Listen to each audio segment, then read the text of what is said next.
Kita lanjut ya dengan pembahasan kita pada waktu yang lalu.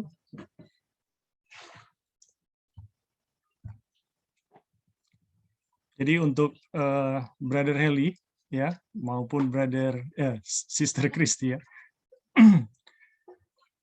Jadi kita telah memasuki bagian terakhir dari buku Kabar Kesukaan, di mana pada bagian-bagian ini diulangi atau diangkat kembali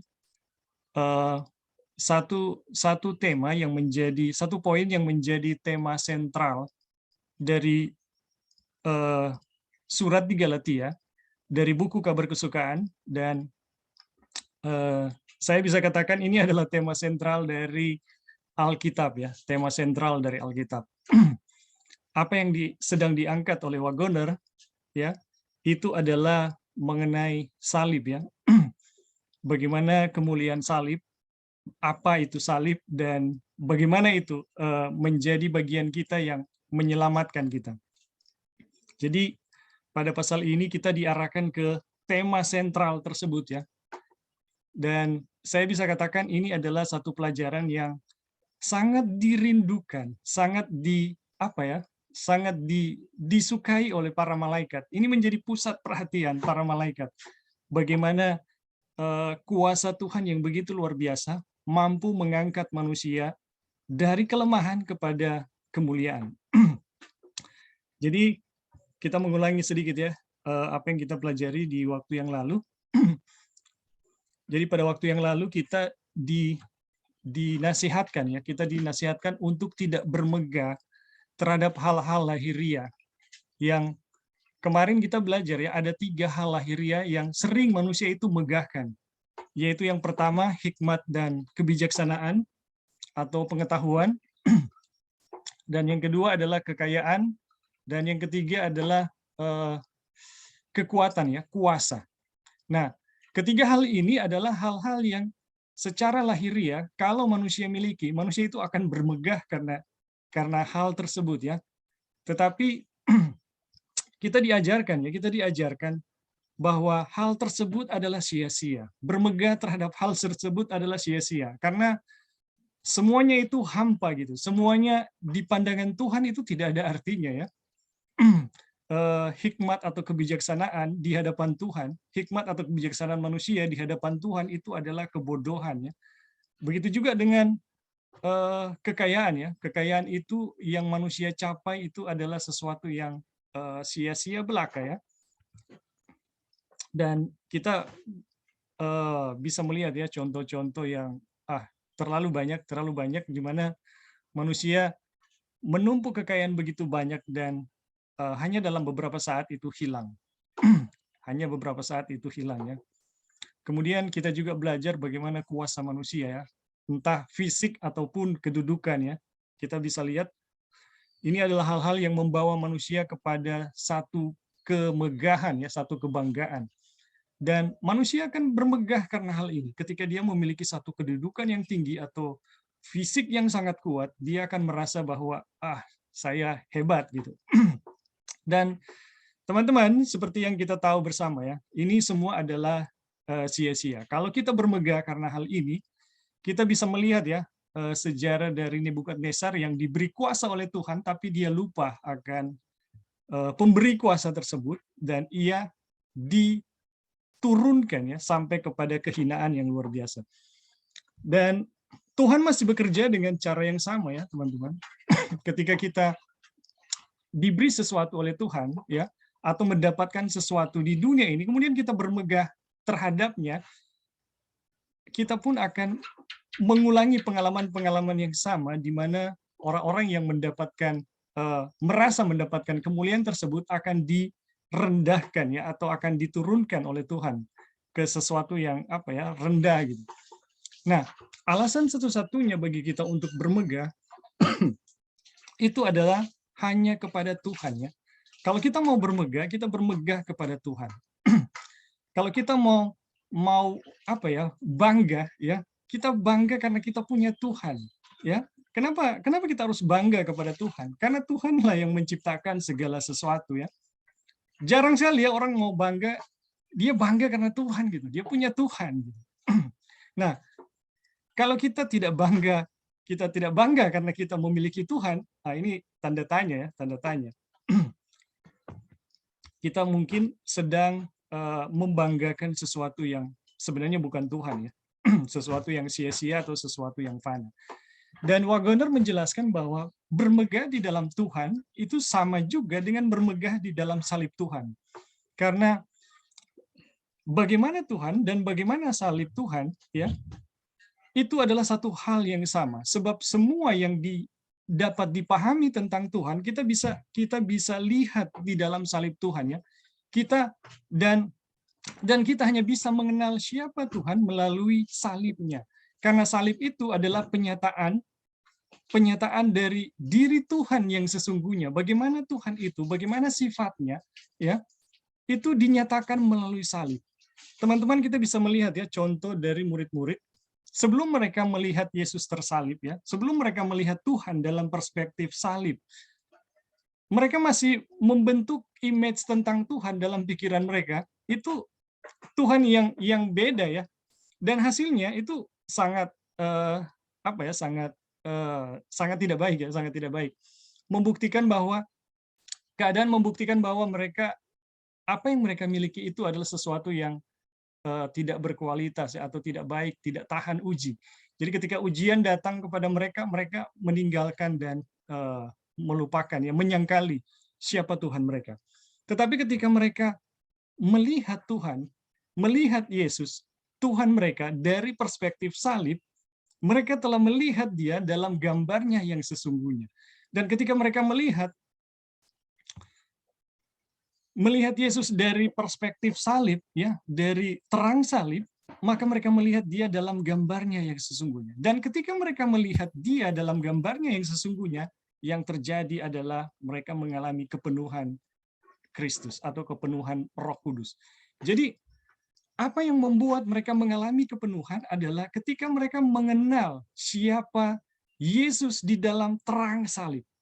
Ya.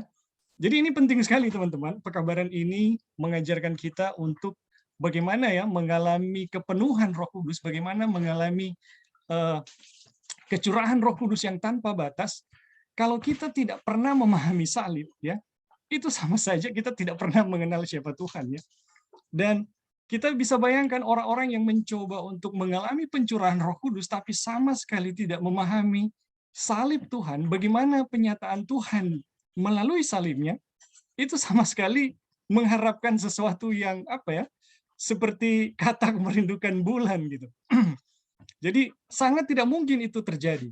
Jadi bagaimana kita bisa mengalami Tuhan sepenuhnya kalau kita tidak memahami siapa dia melalui salib, itu sama sekali tidak ada artinya. Karena Tuhan itu hanya bisa diketahui melalui salib, ya. Jadi itu poin pertama yang kita pelajari pada waktu yang lalu. Poin kedua adalah hanya salib itu yang berkuasa untuk menyalibkan ya. Kita tahu bersama bahwa kita dihimbau oleh firman Tuhan untuk pikul salib. Dan mereka yang percaya kepada Yesus pasti akan mau menjalani hidup untuk pikul salib ya. Tetapi teman-teman, ada banyak orang berupaya untuk pikul salib dengan kekuatan sendiri gitu. Dan itu membuat mereka selalu gagal dan gagal. Kenapa? Karena ternyata dalam pekabaran ini diajarkan kita tidak bisa memikul salib ya. Himbauan yang Tuhan berikan kepada kita untuk pikul salib itu kita nggak pernah bisa buat. Salib itu hanya bisa dipikul oleh salib itu sendiri. Ya, jadi bagaimana kita disalibkan dengan Yesus? Hanya salib itu sendiri yang bisa membuat kita tersalib bersama-sama dengan Yesus. Jadi luar biasa ya. Jadi luar biasa. Jadi poin penting di sini adalah bagaimana kita memahami salib Kristus ya. Nah, itu poin yang kedua yang kita pelajari ya. Poin kedua yang kita pelajari pada waktu yang lalu. Dan poin yang ketiga adalah bagaimana Yesus didudukkan ya. Bagaimana Yesus didudukkan pada takhta Bapa, itu tidak ada jalan yang lain ya. Jalannya hanya satu, yaitu salib Kristus. Tanpa salib Yesus ya, tanpa salibnya Yesus itu tidak pernah akan bisa duduk di takhta Bapa ya. tanpa salib itu.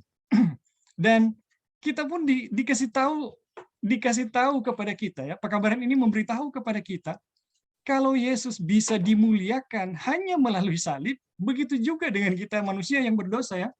Tidak ada cara lain yang bisa membawa kita ke surga, ya, duduk bersama-sama dengan Tuhan, ya, dalam taktanya, itu kalau tidak melalui salib. Hanya salib Tuhan yang bisa membawa kita kepada kemuliaan surga. Tanpa salib tidak ada seorang pun yang bisa naik ke surga, ya. Jadi teman-teman, pengharapan kita di dalam dunia ini untuk dimuliakan bersama-sama dengan Tuhan itu hanyalah melalui salib. Kenapa? Karena salib itulah kuasa, ya, kuasa Tuhan yang dinyatakan begitu besar. Dan di sini pada poin yang terakhir, kuasa itu, ya, dinyatakan di dalam diri kita. Itulah kuasa yang bekerja di dalam diri kita.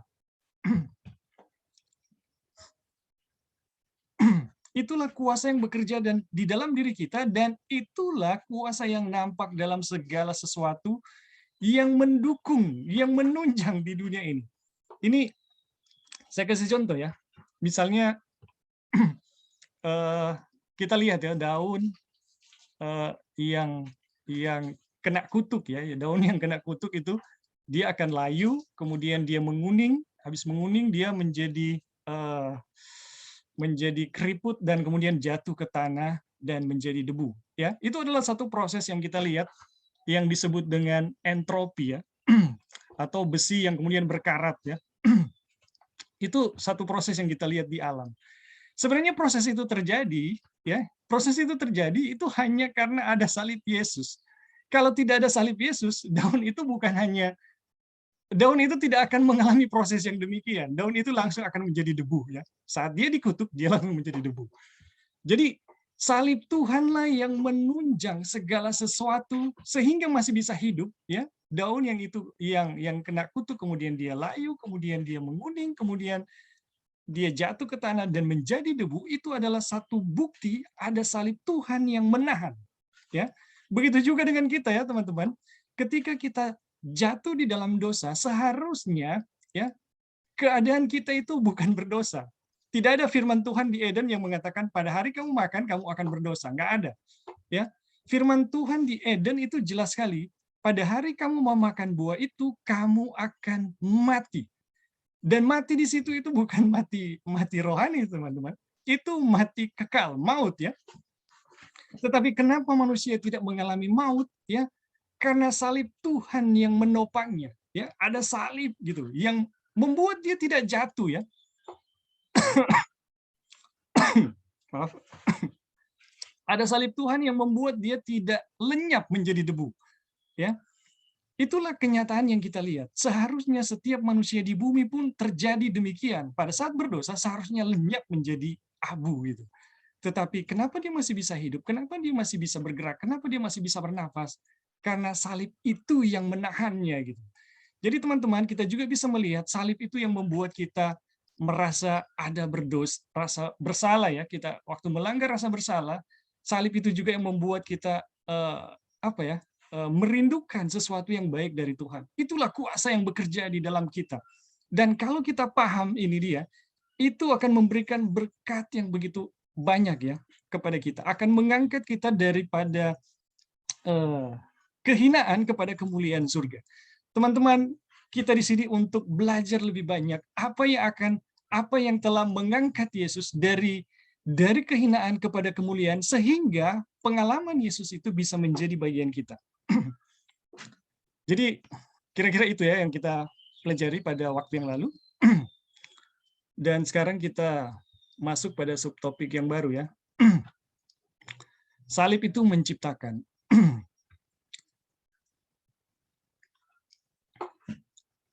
Sebab bersunat atau tidak bersunat tidak ada artinya, tetapi menjadi ciptaan baru artinya tetapi menjadi ciptaan baru.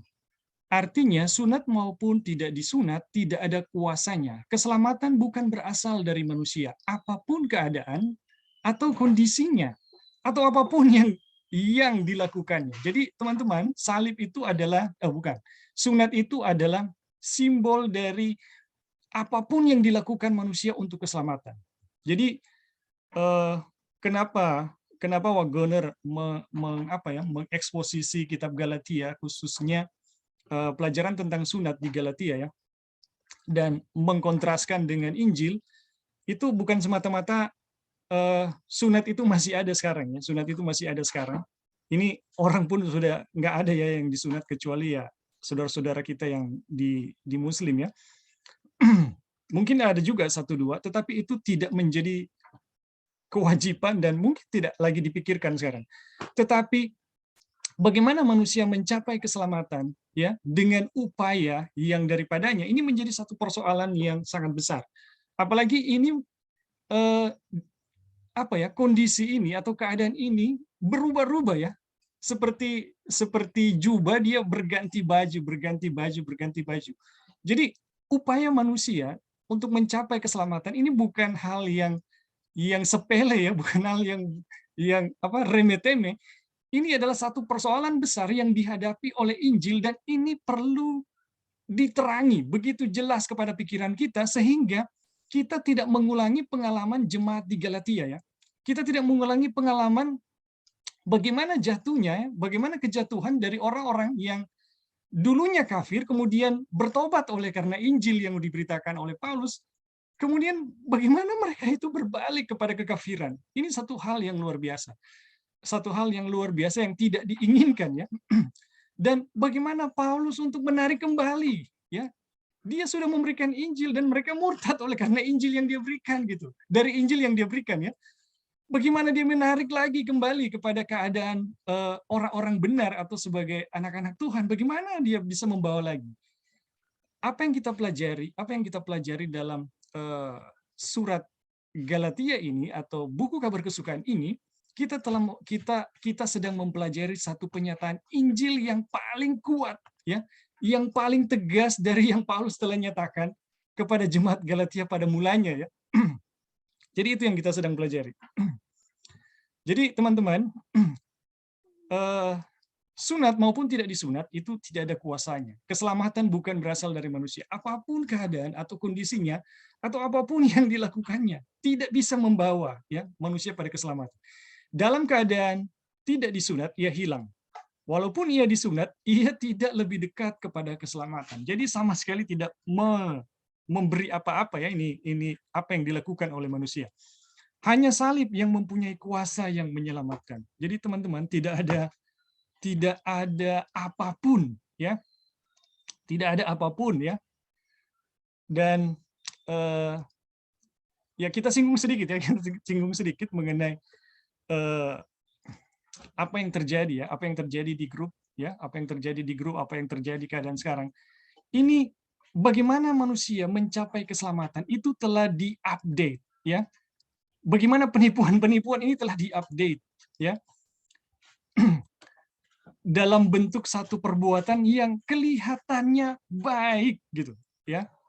Lebih sering berdoa, lebih sering baca Alkitab, lebih sering untuk bersaksi kepada Tuhan.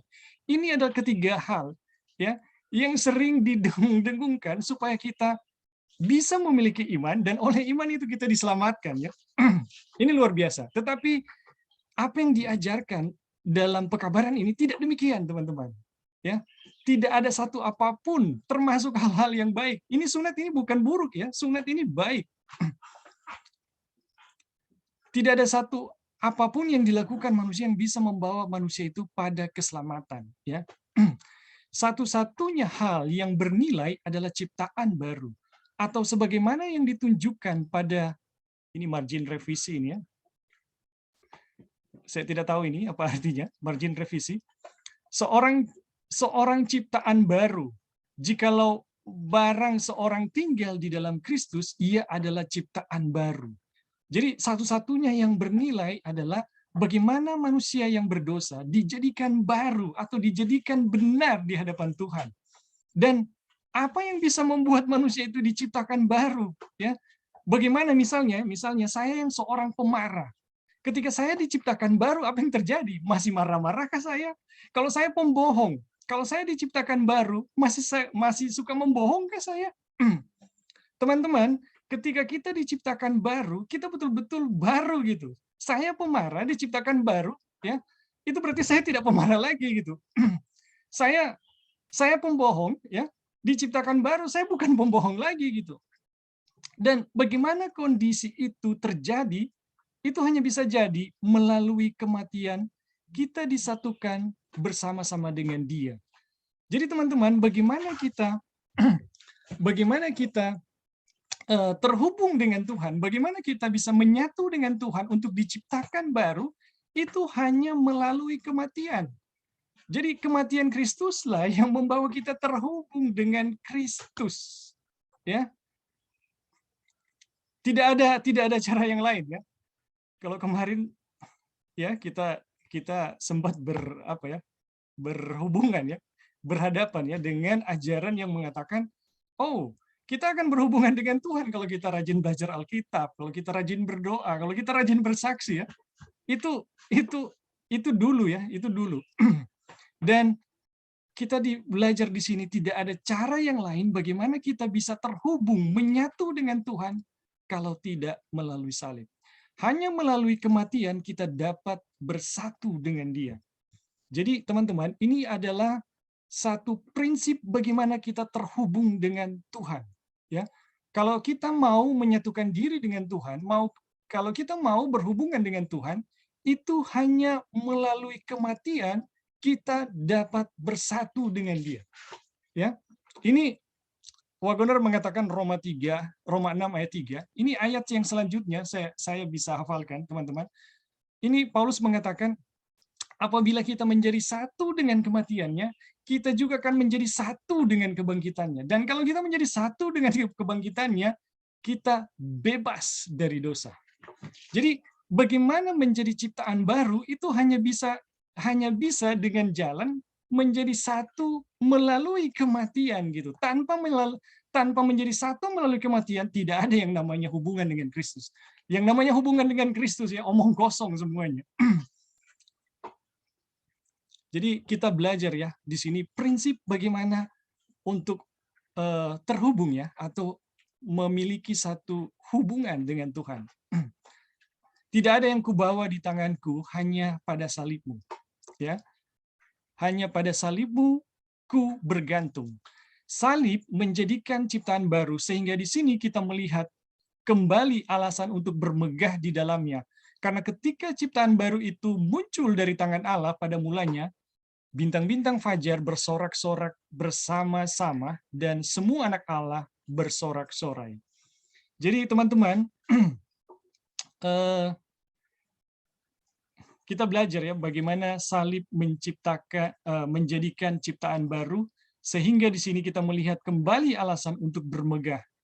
Ya, jadi nanti kita akan pelajari di bawah selanjutnya bahwa salib itu merupakan kuasa penciptaan dan bagaimana waktu Tuhan menciptakan dunia ya itu bintang fajar ya anak-anak Allah ya bersorak-sorak bersama-sama dan semua anak Allah bersorak-sorai. Jadi semua ciptaan termasuk anak-anak Tuhan semuanya bersorak-sorai ketika dijadikan baru. Dan inilah alasan kenapa kita bermegah gitu ya. Kenapa kita bersorak gitu? Karena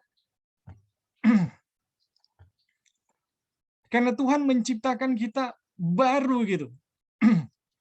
Dan orang yang diciptakan baru ya pasti akan bersorak-sorai ya, akan ada sukacita gitu di dalam diri ya, di dalam diri orang-orang yang diciptakan kembali. Dan inilah keadaan dari anak-anak Tuhan yang dilahirkan kembali ya, anak-anak Tuhan yang dilahirkan baru atau diciptakan kembali.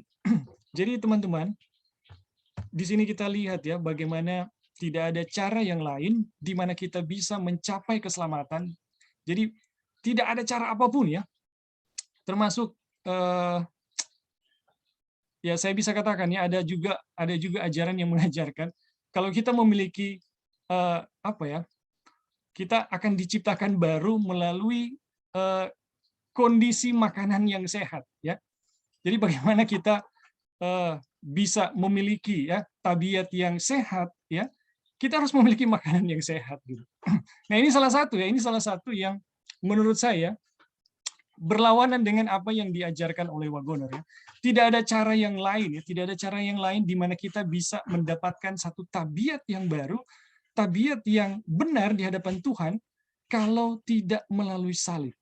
Apapun yang diajarkan, ya, selain salib yang bisa menciptakan, itu adalah sunat.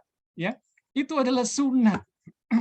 Jadi teman-teman, sunat itu adalah simbol dari mana manusia bisa mencapai keselamatan di luar salib gitu.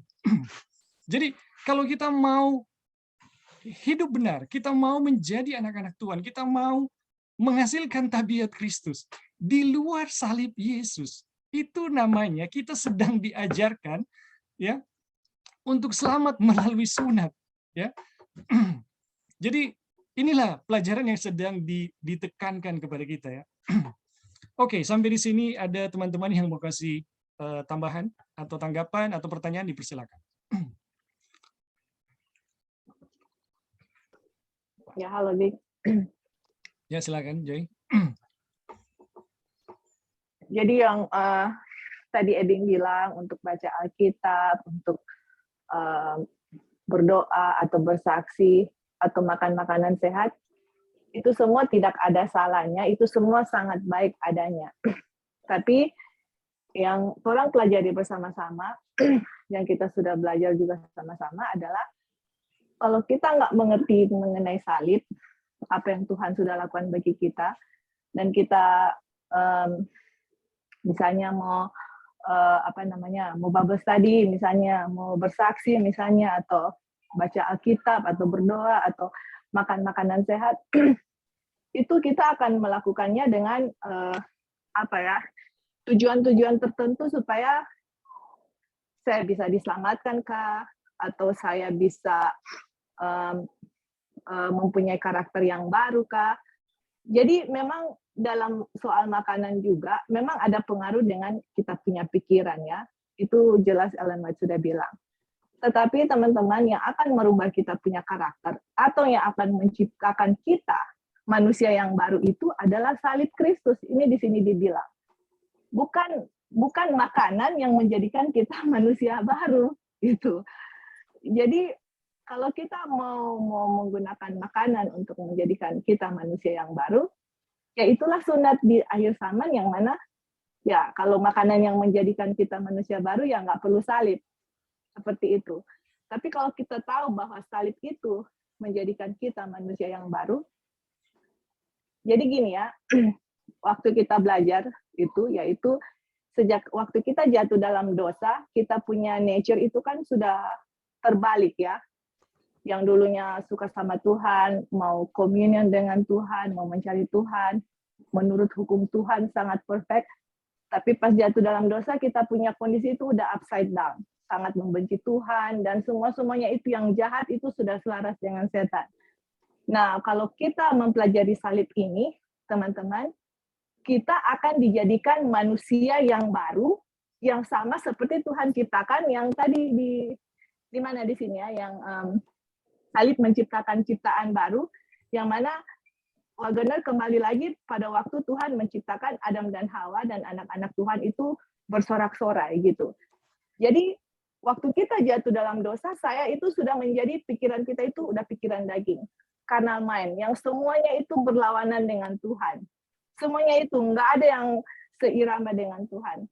Tapi apa yang salib lakukan itu adalah saudara dan saya diciptakan jadi baru, gitu. Kalau jadi baru kayak gimana sih?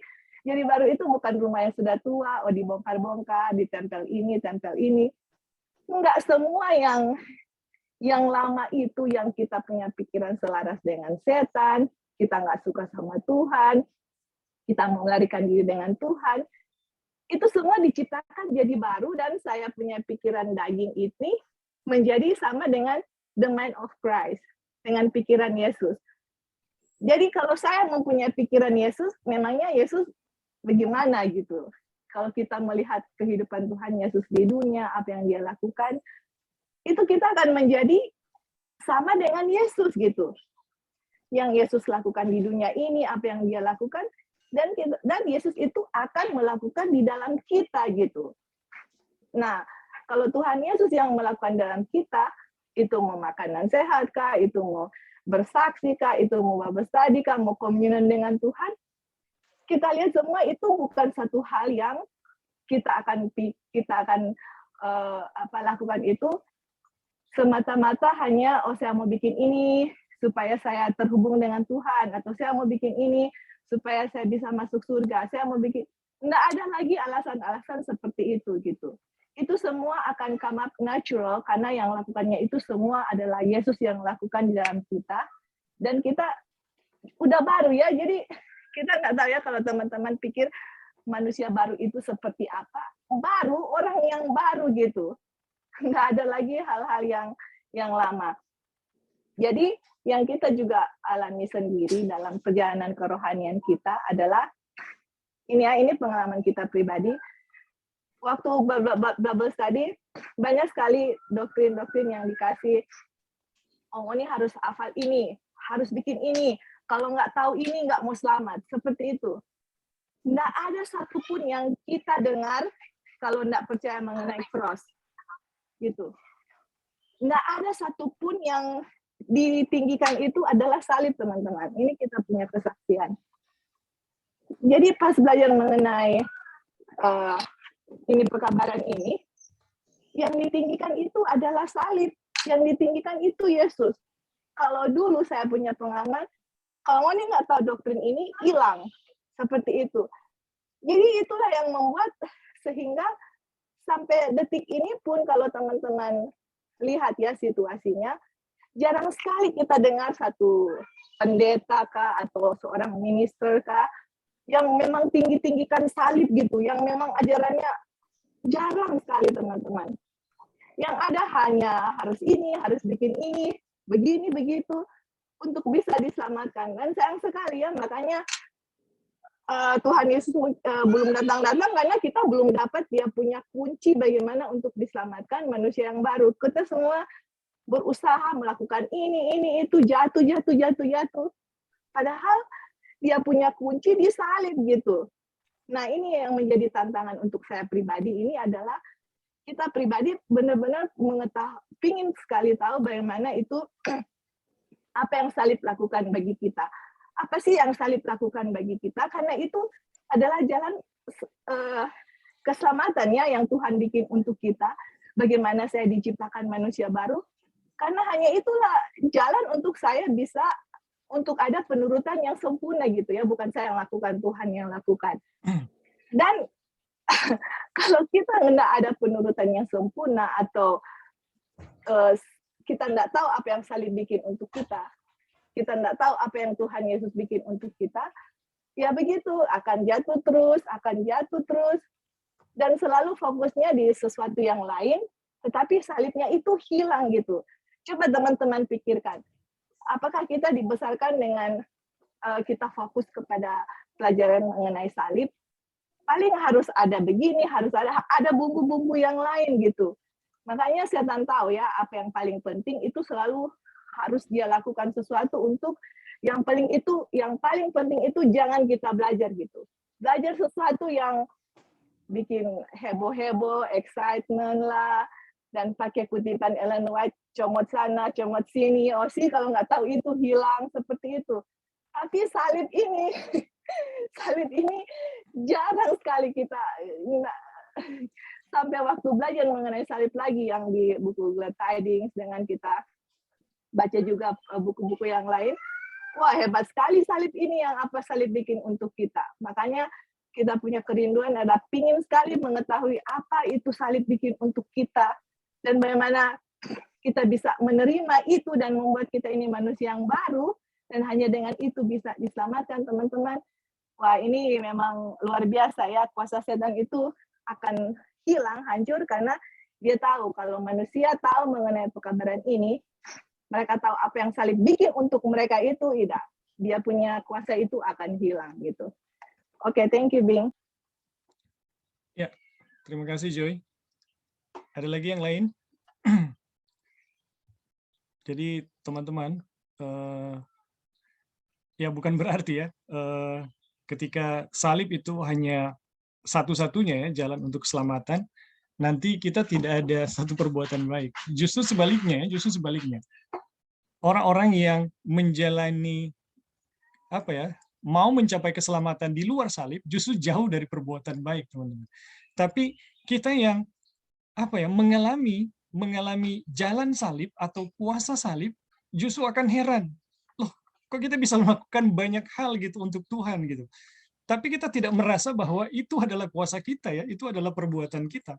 Kita selalu sadar bahwa sesuatu yang kita lakukan ini di luar batas kemampuan kita, di luar batas kewajaran gitu. Kalau kita melihat kuasa salib menyertai kita, teman-teman, aduh hasilnya itu di luar kewajaran selalu ya. Dan kita selalu sadar ini adalah satu pekerjaan Tuhan yang luar biasa. Nah, tadi juga sempat disinggung ya tentang makanan sehat. Teman-teman, ini kita bukan menentang reformasi kesehatan ya. Tapi saya mau membawa kita untuk tidak menjadikan itu sebagai sunat baru ya, sebagai satu bentuk sunat yang baru. Karena kalau memang makanan itu bisa menyembuhkan karakter kita yang berdosa, kenapa Tuhan harus keluarkan Adam dan Hawa dari Taman Eden gitu? Padahal di Taman Eden itu terdapat buah tumbuhan yang sempurna, ya, yang jauh lebih baik dari buah-buah atau tumbuhan-tumbuhan yang kita makan di dunia yang berdosa ini ya. Kenapa teman-teman? Kalau memang makanan itu bisa memulihkan dosa atau memulihkan tabiat kita, kenapa Tuhan mengeluarkan? Kenapa Tuhan nggak biarkan saja Adam dan Hawa tinggal di Eden dan makanan-makanan itu bisa memulihkan tabiat gitu? Ya, teman-teman, kita tahu bersama tidak ada jalan keluar yang lain untuk dosa. Jalan keluar hanya ada satu, yaitu salib, ya, yaitu anak domba yang tersembelih. Hanya itu jalan satu-satunya gitu. Tidak ada yang lain. Bahkan, teman-teman, kalau manusia makan buah terbaik di Taman Eden, yaitu pohon kehidupan, dosa mereka itu bukan selesai, bukan dihilangkan atau dihapus, tetapi sebaliknya mereka akan kekal selamanya di dalam dosa kalau mereka makan buah pohon kehidupan, ya.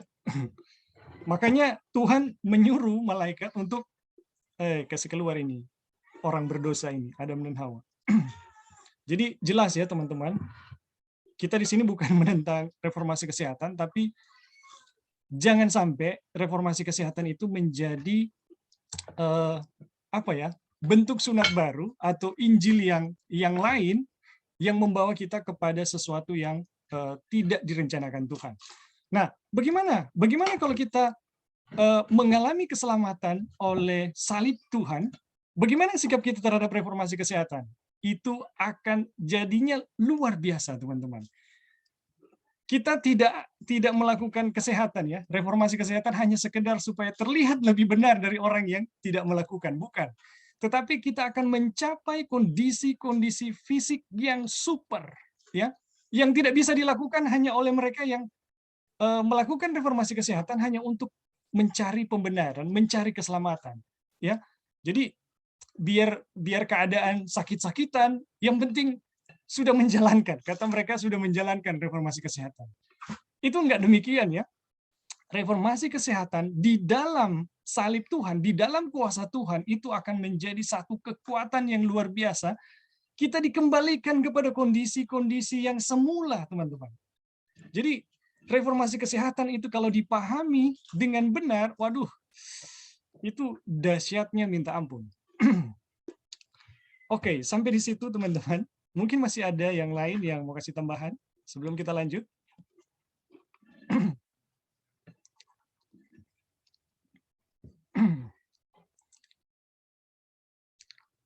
Oke, kalau sudah tidak ada, kita lanjut ya.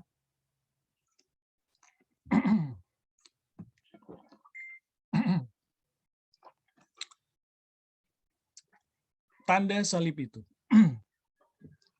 Gabungkan semua ayat yang telah kita baca, ya, yang menunjukkan satu, bahwa salib Kristus adalah satu-satunya perkara untuk bermegah. Dua, bahwa barang siapa bermegah harus bermegah hanya di dalam pengetahuan akan Tuhan. Ya, jadi bermegah di dalam Kristus ya, salib Kristus, bermegah di dalam pengetahuan akan Tuhan. Kemudian yang ketiga, bahwa Tuhan telah memilih hal-hal yang lemah di dunia untuk merendahkan yang kuat, sehingga tidak ada yang bermegah kecuali di dalam Dia.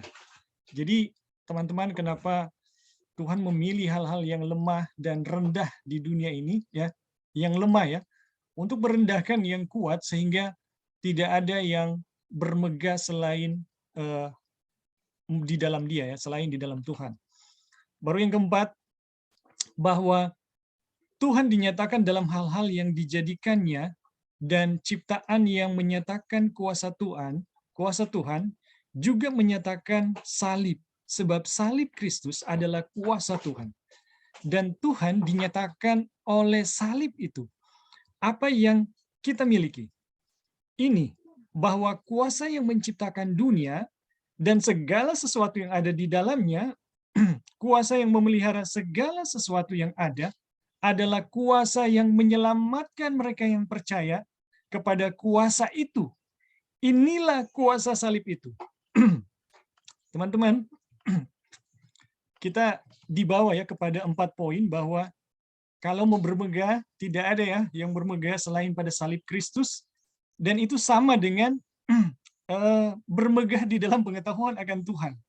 Dan kenapa Tuhan memilih yang lemah supaya bisa merendahkan yang kuat, sehingga kita hanya bermegah di dalam Tuhan, bermegah di dalam salib Tuhan. Baru yang keempat, bahwa Tuhan dinyatakan di dalam hal-hal yang dijadikannya, dan ciptaan yang menyatakan kuasa Tuhan juga menyatakan salib. Sebab salib Kristus adalah kuasa Tuhan, dan Tuhan dinyatakan oleh salib itu. Wah, ini luar biasa. Jadi teman-teman, apa itu salib? Ya, sebab salib Kristus adalah kuasa Tuhan, dan Tuhan dinyatakan oleh salib itu. Jadi, ini ya, Tuhan dinyatakan dalam hal-hal yang dijadikannya, dan ciptaan yang menyatakan kuasa Tuhan juga menyatakan salib. Ya, sebab salib adalah kuasa Tuhan, dan Tuhan dinyatakan oleh salib itu. Jadi apa yang kita miliki ini ya, bahwa kuasa yang menciptakan dunia dan segala sesuatu yang ada di dalamnya, kuasa yang memelihara segala sesuatu yang ada, adalah kuasa yang menyelamatkan mereka yang percaya kepada kuasa itu. Inilah kuasa salib itu. Jadi teman-teman, ini luar biasa ya.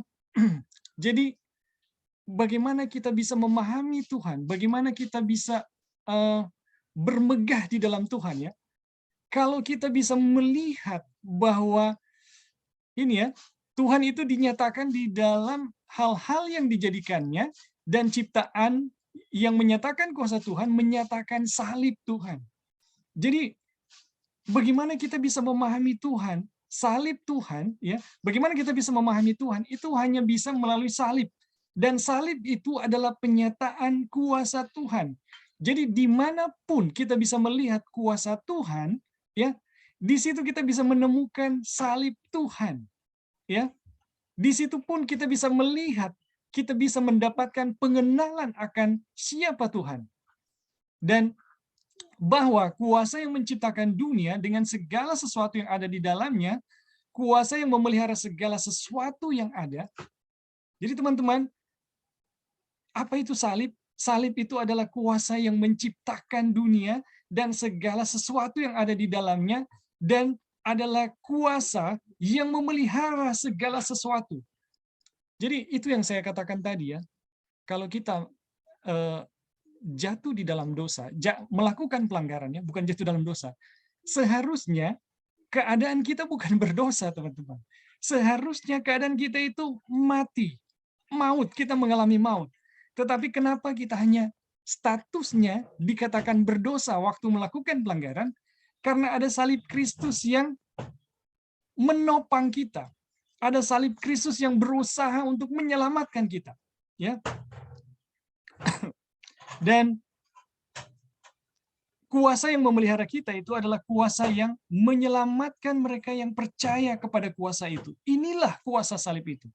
Jadi teman-teman, kuasa itu bisa kelihatan dalam segala sesuatu yang ada di alam ini ya, di dalam diri kita, itu adalah kuasa yang memelihara ya, memelihara kita, yang selalu menghindarkan kita dari dosa-dosa ya. Itu bisa kelihatan sehingga kita bisa melihat di mana salib Yesus itu. Kita lanjut ya.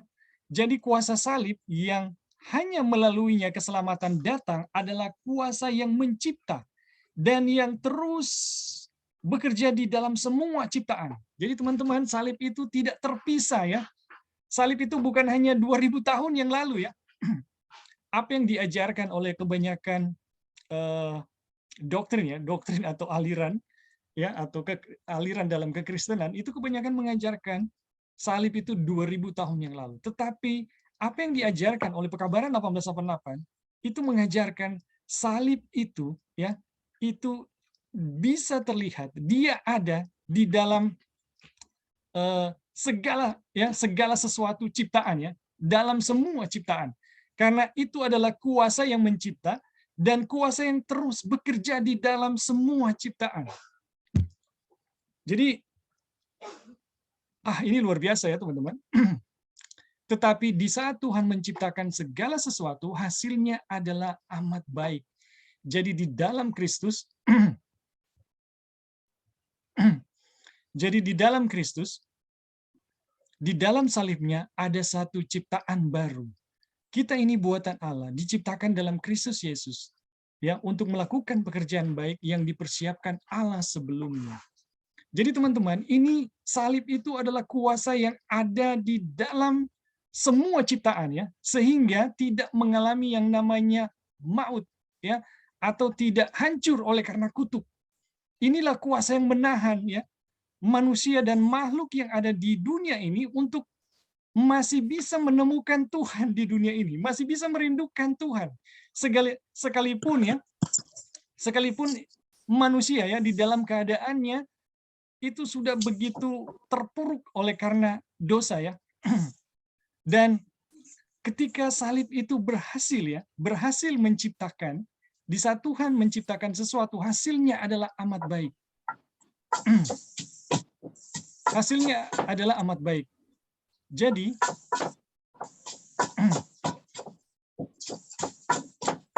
di dalam Kristus, di dalam salibnya, ada satu ciptaan baru. Kita ini buatan Allah, diciptakan di dalam Kristus Yesus. Ya, untuk melakukan pekerjaan baik yang dipersiapkan Allah. Jadi teman-teman,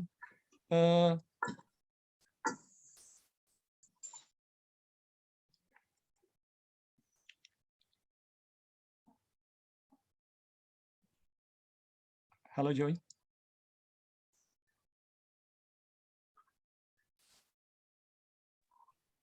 Jadi, sorry tadi, ini ada posta pindah. oh iya, sudah pindah. Jadi teman-teman, di sini kita diajarkan ya bahwa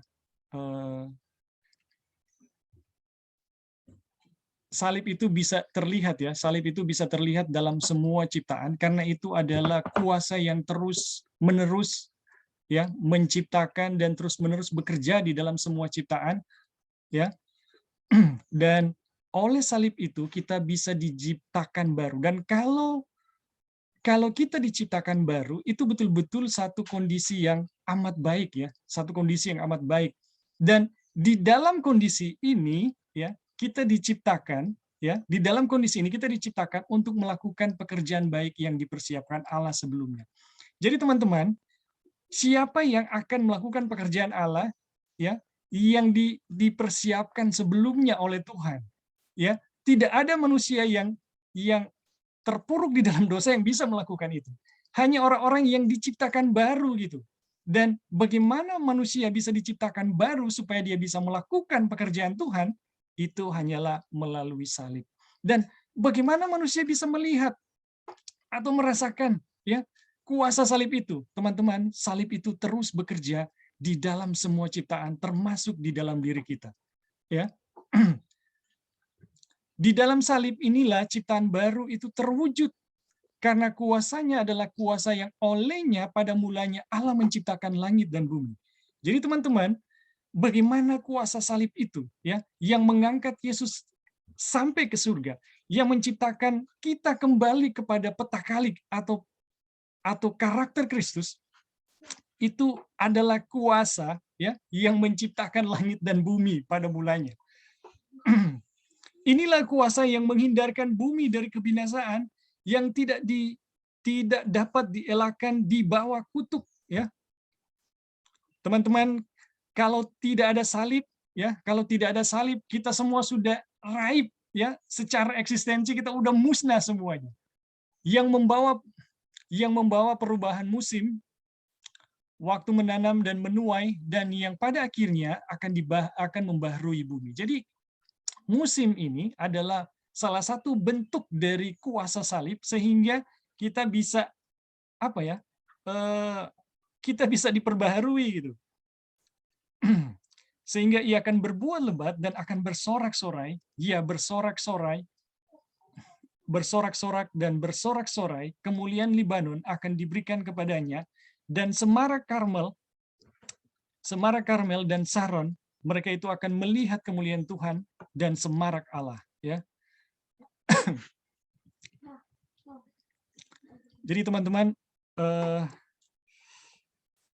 kuasa salib itu adalah kuasa yang kita bisa lihat ya di dalam semua ciptaan, dan salib itu adalah satu kuasa yang terus menahan kita dari kutuk, sehingga tidak mengalami kematian ya, sehingga tidak mengalami kematian. Dan itu kita bisa lihat juga pada musim-musim yang terjadi di dalam dunia ini ya, di dalam dunia ini. Yang kemudian oleh musim itu kita bisa menghasilkan sesuatu panen yang baik ya. Jadi teman-teman, sampai di sini masih ada teman-teman yang mungkin mau kasih tambahan sampai di sini dulu. Atau Mungkin ada tanggapan? pertanyaan, Bing. Oh ya, silakan Jay. Ya, jadi kita lihat ini ya, kuasa salib ini sangat luar biasa. Buat kita pribadi, ini suatu hal yang sangat baru untuk kita, teman-teman. Kita nggak tahu untuk teman-teman yang lain bagaimana, tapi untuk belajar mengenai salib ini satu hal yang baru untuk kita, karena kita nggak tahu salib itu, yang kita pernah bilang, kita tahu salib itu hanya Tuhan Yesus mati, dan kemudian kalau saya berdosa, ada orang yang mengambil saya punya dosa gitu. Tetapi ternyata salib ini lebih dari itu ya, yaitu salib ini adalah kuasa Tuhan untuk menciptakan saya manusia yang baru gitu. Dan tanpa salib itu saya nggak bisa jadi manusia baru, dan tanpa salib itu saya sudah lenyap itu ya. Dan dunia ini juga lenyap, karena yang menopang itu adalah kuasa salib. Nah sekarang jadi muncul di kita punya pertanyaan, ini praktek dalam kehidupan sehari-hari ya, Bing. Jadi bagaimana dengan pelajaran kuasa salib ini gitu, ini untuk gimana gitu, yang untuk apa ya, untuk saya bisa, apa kira-kira yang saya mau lakukan atau pikirkan atau mengerti sampai kita bisa tahu bahwa ya ini loh, salib ini yang membuat saya ciptaan baru gitu. Ngerti enggak, Bing? Jadi istilahnya kita punya kehidupan sehari-hari itu bagaimana sih dengan apa saya maksudnya memikirkan mengenai salib itu, atau kayak gimana gitu supaya memang jadi real di dalam kita punya kehidupan, bukan sekedar hanya teori salib gitu. Karena teman-teman, buat saya pribadi, puji Tuhan ya, saya nggak tahu teman-teman pikirnya gimana, ini kunci, ini buat saya pribadi, ini kunci keselamatan gitu. Yang saya nggak pernah dapat dari pelajaran yang lain-lain ya, to be honest with you guys. Yang saya dapat malah yang lain-lain, yang nggak ada salib sama sekali gitu. Nah sekarang sudah dapat mengenai salib, tapi saya mau realnya itu gimana dalam kehidupan sehari-hari. Oke, kita sudah dapat lihat salibnya begini luar biasa. Tapi untuk relate atau hubungkan dengan saya punya hari-harinya itu seperti gimana sih gitu. Kayak gitu, Bing. Oke, thank you. Ya. Jadi teman-teman, sekali lagi ya, eh, ini pelajaran ini hanya bisa pertanyaan Joy ini hanya bisa kalau kalau kita gabung ya, kita menarik ya pelajaran-pelajaran dari Galatia 2, Galatia 3, terus dan seterusnya bahkan sampai terakhir ya. Ini pertanyaan yang penting sekali ya. Eh, Sebenarnya salib Tuhan itu seperti yang dikatakan tadi beberapa waktu yang barusan tadi ya. Salib itu menyatakan siapa Tuhan yang sesungguhnya. Dan untuk memahami siapa Tuhan, kita tidak bisa memahami selain dari salib Tuhan, ya. Dan kita bersyukur ya, salib ini ternyata dinyatakan di dalam semua hal yang diciptakan Tuhan, termasuk di dalam diri kita ya. Dan itulah kuasa yang terus-menerus bekerja, ya, terus-menerus menciptakan, ya, terus-menerus menahan kita dari kutuk, ya. Kalau sekiranya tidak ada salib yang menahan, maka yang terjadi adalah kita musnah, teman-teman. Jadi kenapa pada satu waktu, misalnya saya melakukan satu pelanggaran, ya, saya hanya merasa takut, kemudian saya dikatakan berdosa, tidak mati gitu. Kenapa demikian? Karena salib Tuhan yang menahan, teman-teman. Tanpa salib itu, ya, tanpa salib itu, maka yang terjadi saya musnah gitu. Jadi kenapa saya yang melakukan pelanggaran hukum Tuhan masih bisa tetap hidup, masih bisa bernafas, masih bisa bergerak, ya? Waktu saya melakukan pelanggaran itu karena ada salib yang menahan. Dan sekali lagi ya, salib itu menyatakan siapa Tuhan. Dan kita bisa bilang sebenarnya salib itu ketika kita menghubungkan semuanya itu adalah Tuhan itu sendiri, ya. Dan kita hanya bisa memahami tentang siapa Tuhan, bagaimana cara Tuhan bekerja di dalam diri kita, itu hanya bisa kita tahu kalau kita tahu tentang salib Tuhan, ya. Teman-teman, bagaimana Tuhan ya, bagaimana Tuhan menyelamatkan kita dari dosa-dosa ini, dari dosa kita atau dari kutuk, itu hanya melalui Dia gitu, hanya melalui Tuhan.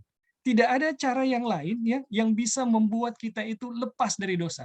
Jadi kita belajar di dalam buku ini, kita belajar dalam buku ini Tuhan yang menginsafkan kita dari dosa dan Tuhan juga yang membebaskan kita dari dosa. Ya. Dan itu adalah pekerjaan salib semuanya. Jadi siapa Tuhan yang sesungguhnya, itulah salib, itulah yang dinyatakan dalam salib Tuhan, ya. Saya tidak tahu ya teman-teman bisa ikuti ini atau tidak. Tetapi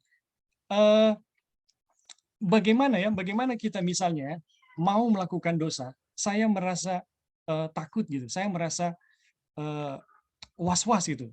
Jangan sampai saya melakukan. Itu adalah kuasa salib, teman-teman. Ya. Kemudian saat saya misalnya ya terus melanggar, jatuh dalam pelanggaran, akhirnya saya merasa menyesal, saya merasa itu adalah pekerjaan salib. Kalau teman-teman kita di bagian lain ya, Wagoner menyatakan salib Tuhan itu sama dengan roh Tuhan itu sendiri. Jadi bagaimana kita bisa memahami roh Tuhan yang bekerja di dalam diri kita, itu kita tidak bisa paham kalau kita tidak paham tentang salib Tuhan. Jadi dengan memahami cara kerja dari bagaimana salib Tuhan itu bekerja di dalam diri kita akan tahu persis bagaimana roh Tuhan bekerja di dalam diri kita.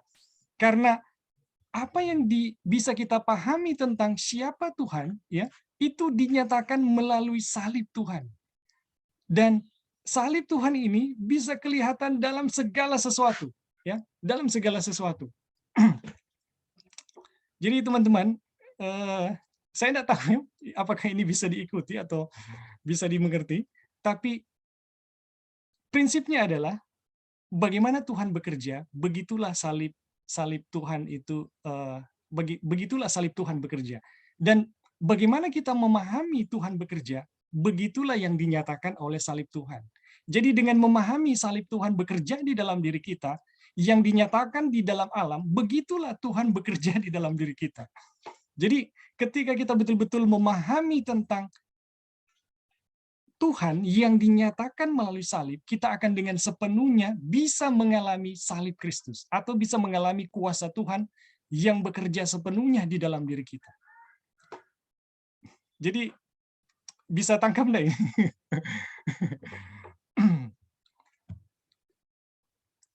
Bagaimana, Joy?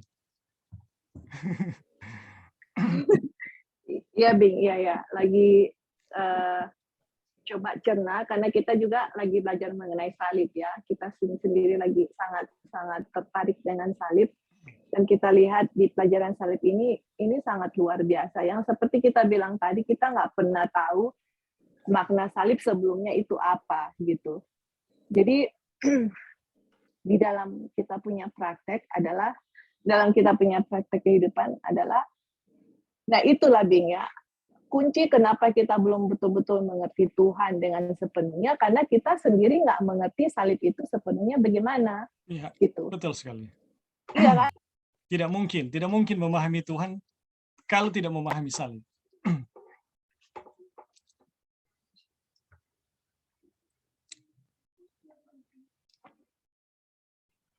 Ya, halo Joy. Ya, oke. Ya, jadi kalau kita nggak memahami salib, nah bagaimana saya bisa memahami Tuhan?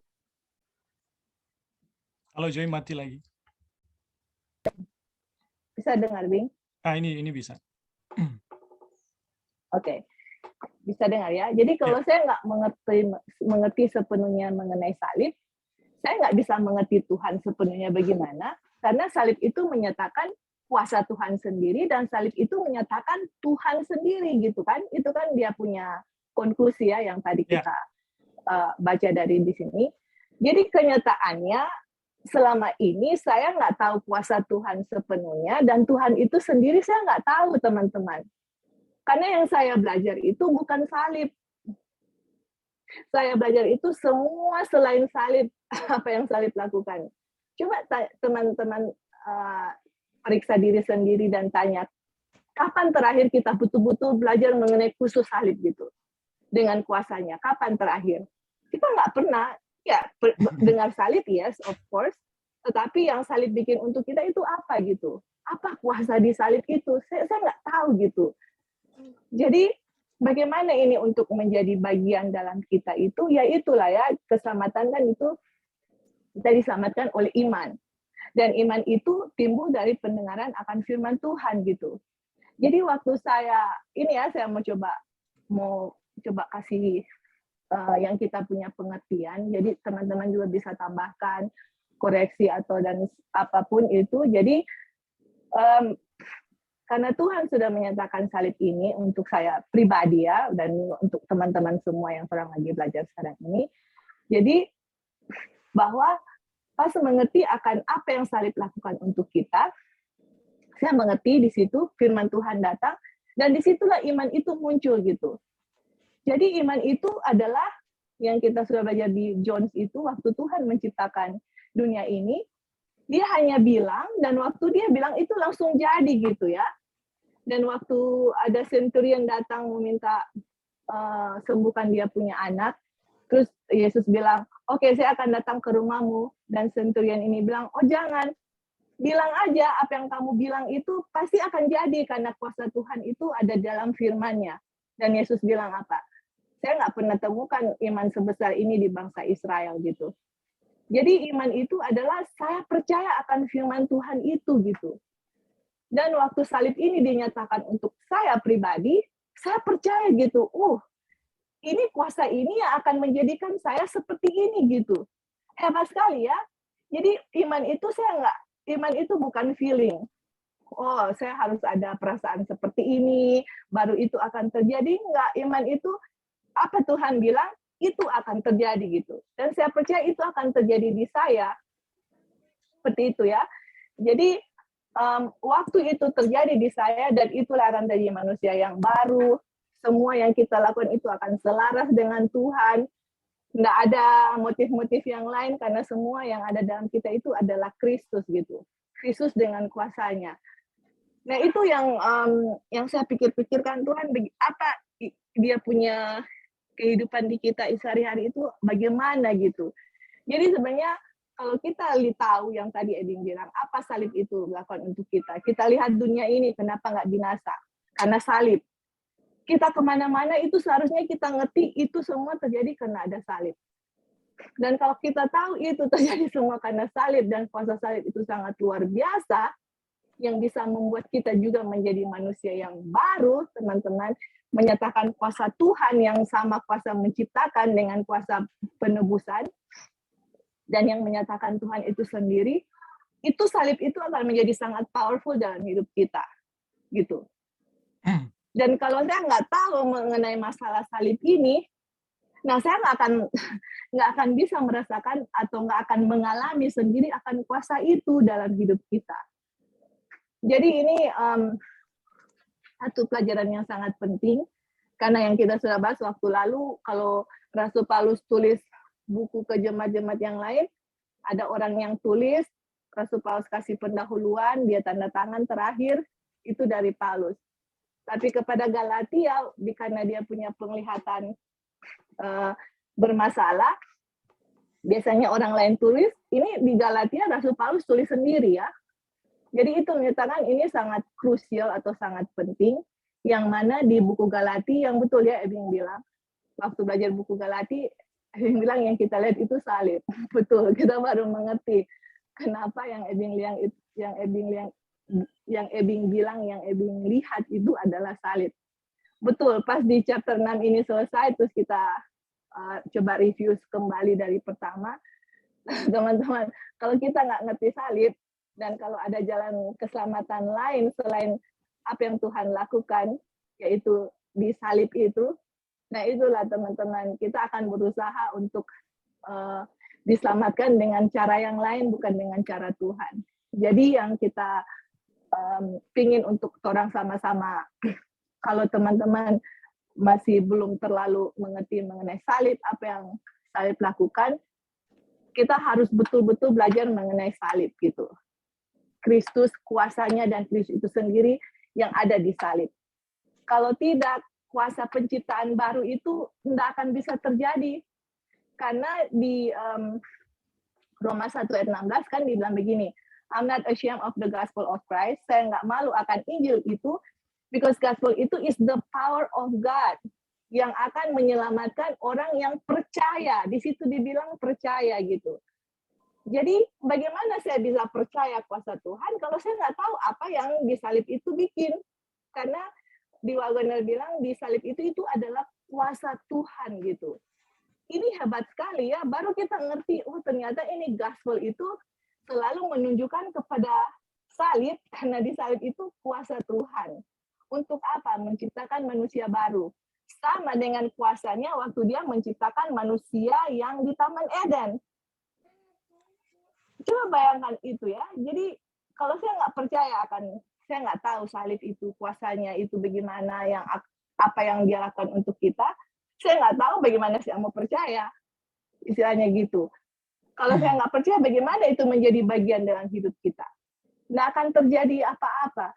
Itulah sebabnya kita memang betul-betul ya, kalau saya pribadi kita nggak tahu teman-teman gimana, memang ini salib ini kita harus tahu semua yang Tuhan nyatakan untuk disalib. Saya sendiri saya ingin tahu kuasa itu dan ingin sekali mengalami dalam hidup kita pribadi. Karena selama ini saya sendiri ya personal been trying untuk mau coba kan orang semua mau menjadi sama seperti Kristus kan dalam kita punya tabiat. Tapi kenapa belum sampai ke situ? Udah belajar ini, udah begini begitu. Tetap saja banyak sekali yang kekurangan-kekurangan yang masih banyak terdapat di kita. Ternyata satu intinya, saya nggak ngerti kuasa salib itu, saya nggak tahu salib itu bagaimana gitu. Apa yang salib lakukan bagi saya nggak tahu, saya nggak ngerti. Kalau saya nggak ngerti, saya mau percayanya bagaimana. Seperti itu ya, dan bagaimana itu bisa terjadi dalam kehidupan sehari-hari. Nah itulah sebabnya memang perlu salib ini harus ditinggikan. Dalam setiap pelajaran Alkitab, Ellen White bilang, setiap minister atau pengabar Injil, salib itu harus menjadi fondasi pelajaran yang diberikan. Atonement of Christ, atonement Tuhan punya sacrifice untuk dosa-dosa, itu harus menjadi fondasi dari setiap kebenaran. Oh, jadi kalau dan sudah berapa banyak kita dengar salib itu dari setiap Bible study. Paling paling fondasi atau salib Kristus. Paling salib Kristus itu hanya bumbu-bumbu saja yang ditaruh situ, bukan inti dari pelajaran itu sendiri. Coba teman-teman pikirkan sendiri. Apakah itu menjadi inti pelajarannya atau itu hanya bumbu sedikit di sini, bumbu sedikit situ supaya at least ada salib atau Kristus. Tapi yang dipelajari semua yang lain-lain yang bilang kalau nggak tahu ini itu akan binasa ya. Tapi ternyata puji Tuhan sudah menemukan bahwa saliblah yang betul-betul akan kuasa untuk menyelamatkan kita. Oke, thank you, Bing. Ya, terima kasih, Joy. Jadi teman-teman, pada akhir pelajaran ini kita diarahkan kembali yang menjadi tema ya, yang menjadi tema dari sentral pembicaraan dari buku Kabar Kesukaan dan surat di Galatia. Dan yang saya baca juga ya dalam Roh Nubuat, Ellen White menyatakan salib adalah terang terbesar ya di dalam Alkitab. Itu adalah tema utama Alkitab. Dan itu adalah terang terbesar yang akan menerangi seluruh Alkitab, seluruh bagian Alkitab. Jadi teman-teman, apa yang sedang kita pelajari sekarang ini, itulah pusat semua ya, pusat dari semua yang kita pelajari di dalam Alkitab. Begitu juga yang kita pelajari di dalam Roh Nubuat, begitu juga yang kita pelajari di dalam alam ini. Ya, ini adalah merupakan pusat dan kita sedang diarahkan untuk memahami yang menjadi pusat itu gitu. Kenapa? Karena itu yang menyelamatkan kita gitu. Itu yang bisa menciptakan kita kembali. Itulah satu-satunya jalan yang akan membawa kita ke surga gitu. Tidak ada jalan yang lain ya yang bisa membuat kita dari dunia yang berdosa bisa naik ke surga. Tidak ada jalan yang lain. Teman-teman, kalau saya bisa menyederhanakan ya, apa sebenarnya salib itu dijelaskan lewat upacara baptisan. Ya, baptisan itu kan kita diselamkan di dalam air. Nah, waktu diselamkan di dalam air, manusia itu tenggelam sepenuhnya di dalam air. Sebenarnya kenyataannya ya teman-teman, kenyataannya itu adalah kita tenggelam di dalam salib itu gitu. Dan salib itu sendiri adalah Tuhan itu sendiri gitu. Ketika kita tenggelam di dalam Tuhan itu sendiri, di dalam salib, kita bisa bangkit kembali gitu, menjadi ciptaan baru. Dan kalau tidak demikian, teman-teman, kita tidak mengalami yang namanya ciptaan baru ya. Jadi, salib itu digambarkan lewat baptisan. Salib itu juga digambarkan lewat perjamuan, teman-teman. Perjamuan itu kita minum anggur ya, yang merupakan darah Kristus. Dan waktu kita minum, kita menyatu dengan darah tersebut ya. Dan kita juga makan roti. Makan roti itu adalah kehidupan Kristus. Sama persis dengan yang dijelaskan lewat baptisan.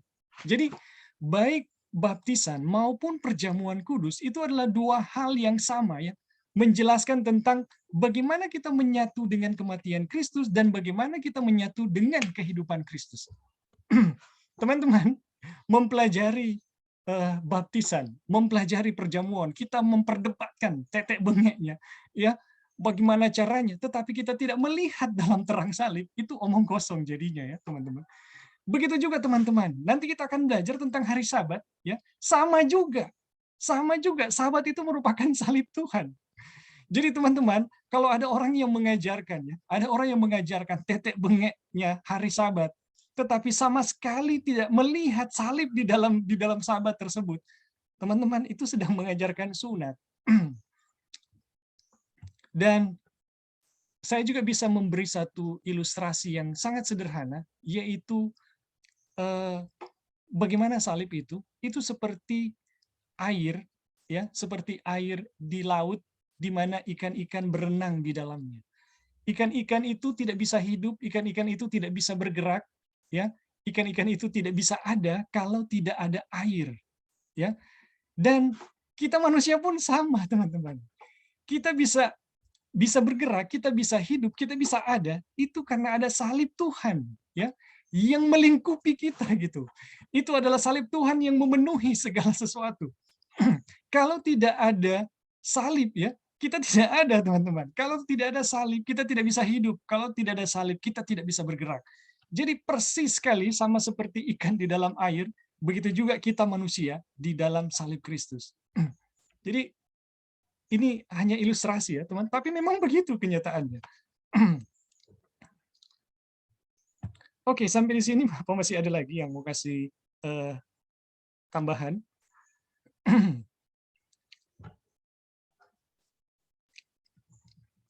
Jadi salib adalah kuasa yang menghindarkan bumi dari kebinasaan yang tidak dapat dielahkan di bawah kutuk. Teman-teman, kalau tidak ada salib, maka yang terjadi bumi ini kita lenyap, teman-teman. Sesuai firman yang diucapkan di Eden, pada hari kamu makan, kamu akan mati. Ya, jadi manusia dan lingkungannya akan lenyap. Ya, tetapi karena salib Tuhan, maka manusia masih bisa ada. Jadi inilah kuasa yang selalu bekerja di dalam diri kita. Dan kuasa inilah, itulah Tuhan yang sesungguhnya. Nah, itu juga salib itu dinyatakan lewat musim menanam dan menuai ya, yang menghasilkan buah, yang membuat kita bisa panen ya, sekalipun dalam keadaan yang kita dikelilingi oleh kutuk. Kita lanjut ya. Besar perbuatan Tuhan layak diselidiki oleh semua orang yang menyukainya. Agung dan bersemarak pekerjaannya. Keadilannya tetap untuk selama-lamanya. Perbuatan-perbuatannya yang ajaib dijadikan peringatan. Tuhan itu pengasih, penyayang. Di sini kita bisa melihat bahwa pekerjaan Tuhan yang ajaib menyatakan kebenarannya, ya, dan juga anugerah serta kasih-Nya. Jadi pekerjaan Tuhan menyatakan kebenarannya, juga anugerahnya, serta kasih-Nya. Inilah bukti yang lain bahwa perbuatan-perbuatannya menyatakan salib Kristus, di mana kasih yang tak terbatas dan rahmat dipusatkan. Jadi teman-teman, di mana kita melihat pekerjaan Tuhan, ya, di situ kita akan melihat kebenaran dan anugerah, dan di situ juga kita bisa melihat tentang salib Kristus. Dan di mana kasih yang tak terbatas dan rahmat dipusatkan. Tetapi perbuatan-perbuatannya yang ajaib dijadikannya peringatan, ya, atau ia telah membuat satu peringatan untuk perbuatan-perbuatannya yang ajaib. Mengapa? Ia ingin supaya manusia mengingat dan menyatakan perbuatan-perbuatannya yang ajaib, supaya mereka tidak akan melupakan, melainkan percaya di dalam keselamatannya. Ia ingin agar manusia terus-menerus merenungkan perbuatan-perbuatannya, agar mereka dapat mengetahui kuasa salib itu. Jadi teman-teman, Tuhan menciptakan satu peringatan ya mengenai penciptaan, supaya manusia itu bisa terus-menerus ya mengingat perbuatan-perbuatannya, ya, bisa terus-menerus merenungkan perbuatan-perbuatannya agar mereka dapat mengetahui kuasa salib itu, ya. Ini luar biasa ya. Bagaimana perbuatan Tuhan ya bagaimana Tuhan membuat satu peringatan untuk mengingat perbuatan-perbuatannya atau karyanya, dan itu adalah supaya manusia bisa mengetahui tentang kuasa salib itu. Itu adalah di dalam karya tangannya kita menang. Itu adalah di dalam karya tangannya kita menang. Jadi teman-teman, kuasa yang menjadi peringatan ya, kuasa yang nampak di alam, kuasa yang nampak pada perbuatannya, itu adalah kuasa yang membuat kita menang. Ini Mazmur 92 ayat 5 ya. Jadi, ketika Allah telah menjadikan langit dan bumi, dan segala isinya dalam 6 hari, berhentilah ia pada hari ke-7 dari segala pekerjaan yang telah dibuatnya itu. Lalu Allah memberkati hari ke-7 itu dan menguduskannya, karena pada hari itulah ia berhenti dari segala pekerjaan penciptaan yang telah dibuatnya itu. Kejadian 2 ayat 2 dan 3 ya. Salib menyampaikan kepada kita pengetahuan tentang Allah. Sebab salib itu menunjukkan kepada kita kuasanya sebagai pencipta. Melalui salib, kita disalibkan bagi dunia dan dunia bagi kita. Jadi teman-teman, tidak ada cara ya untuk bagaimana kita disalibkan ya. Melalui salib, kita disalibkan bagi dunia dan dunia bagi kita. Jadi bagaimana kita lepas dari kuasa dunia ini, tidak ada jalan yang lain ya, tidak ada jalan yang lain. Kalau ada yang mengajarkan jalan yang lain, itulah Injil yang lain ya, itu adalah Injil yang palsu atau itulah sunat dalam bentuk yang baru. Melalui salib kita disalibkan bagi dunia dan dunia bagi kita. Dengan salib itu kita disucikan. Jadi yang menyucikan kita saudara-saudara bukan pekerjaan kita atau perbuatan kita ya. Justru ya kuasa salib yang membuat kita disucikan dan kalau di atas tadi itu yang membuat kita melakukan pekerjaan Tuhan yang telah disiapkan ya. Hanya kuasa ilahinya yang dapat menyelesaikan pekerjaan besar itu. Waduh. Jadi teman-teman, kita tahu bersama ya, kita tahu bersama ini menjadi topik yang sering diulang-ulangi dalam Roh Nubuat. Bagaimana kita mengalami penyucian ya, bagaimana kita disucikan menjadi serupa dengan Tuhan ya, serupa dengan Khalik kita. Itu kita diajarkan dan di dalam pekabaran ini kita diajarkan bagaimana kita bisa mengalami penyucian yang sering diulang-ulangi ya. Hanya kuasa ilahinya yang dapat menyelesaikan pekerjaan besar itu. Jadi teman-teman, kalau kita mau mencapai karakter Yesus, kita mau mencapai tabiat Yesus, dan itu bergantung pada usaha kita. Ya, kita bergantung pada kuasa-kuasa kita, apalagi pada orang lain ya. Itu sama sekali mustahil ya. Kenapa? Karena kenyataannya hanya kuasa ilahi yang dapat menyelesaikan pekerjaan besar itu. Pada mulanya Tuhan menguduskan hari Sabat sebagai mahkota pekerjaan penciptaannya, bukti bahwa pekerjaannya telah selesai. Suatu meterai kesempurnaan. Jadi teman-teman, hari Sabat ya, ketika Tuhan menguduskan hari Sabat sebagai mahkota pekerjaan penciptaannya, bukti bahwa pekerjaannya telah selesai, suatu meterai kesempurnaan. Jadi Sabat itu merupakan meterai kesempurnaan karena Tuhan telah selesai ya, selesai melakukan penciptaan. Nanti kita juga akan tahu kenapa hari Sabat menjadi meterai bagi umat Tuhan di akhir ya.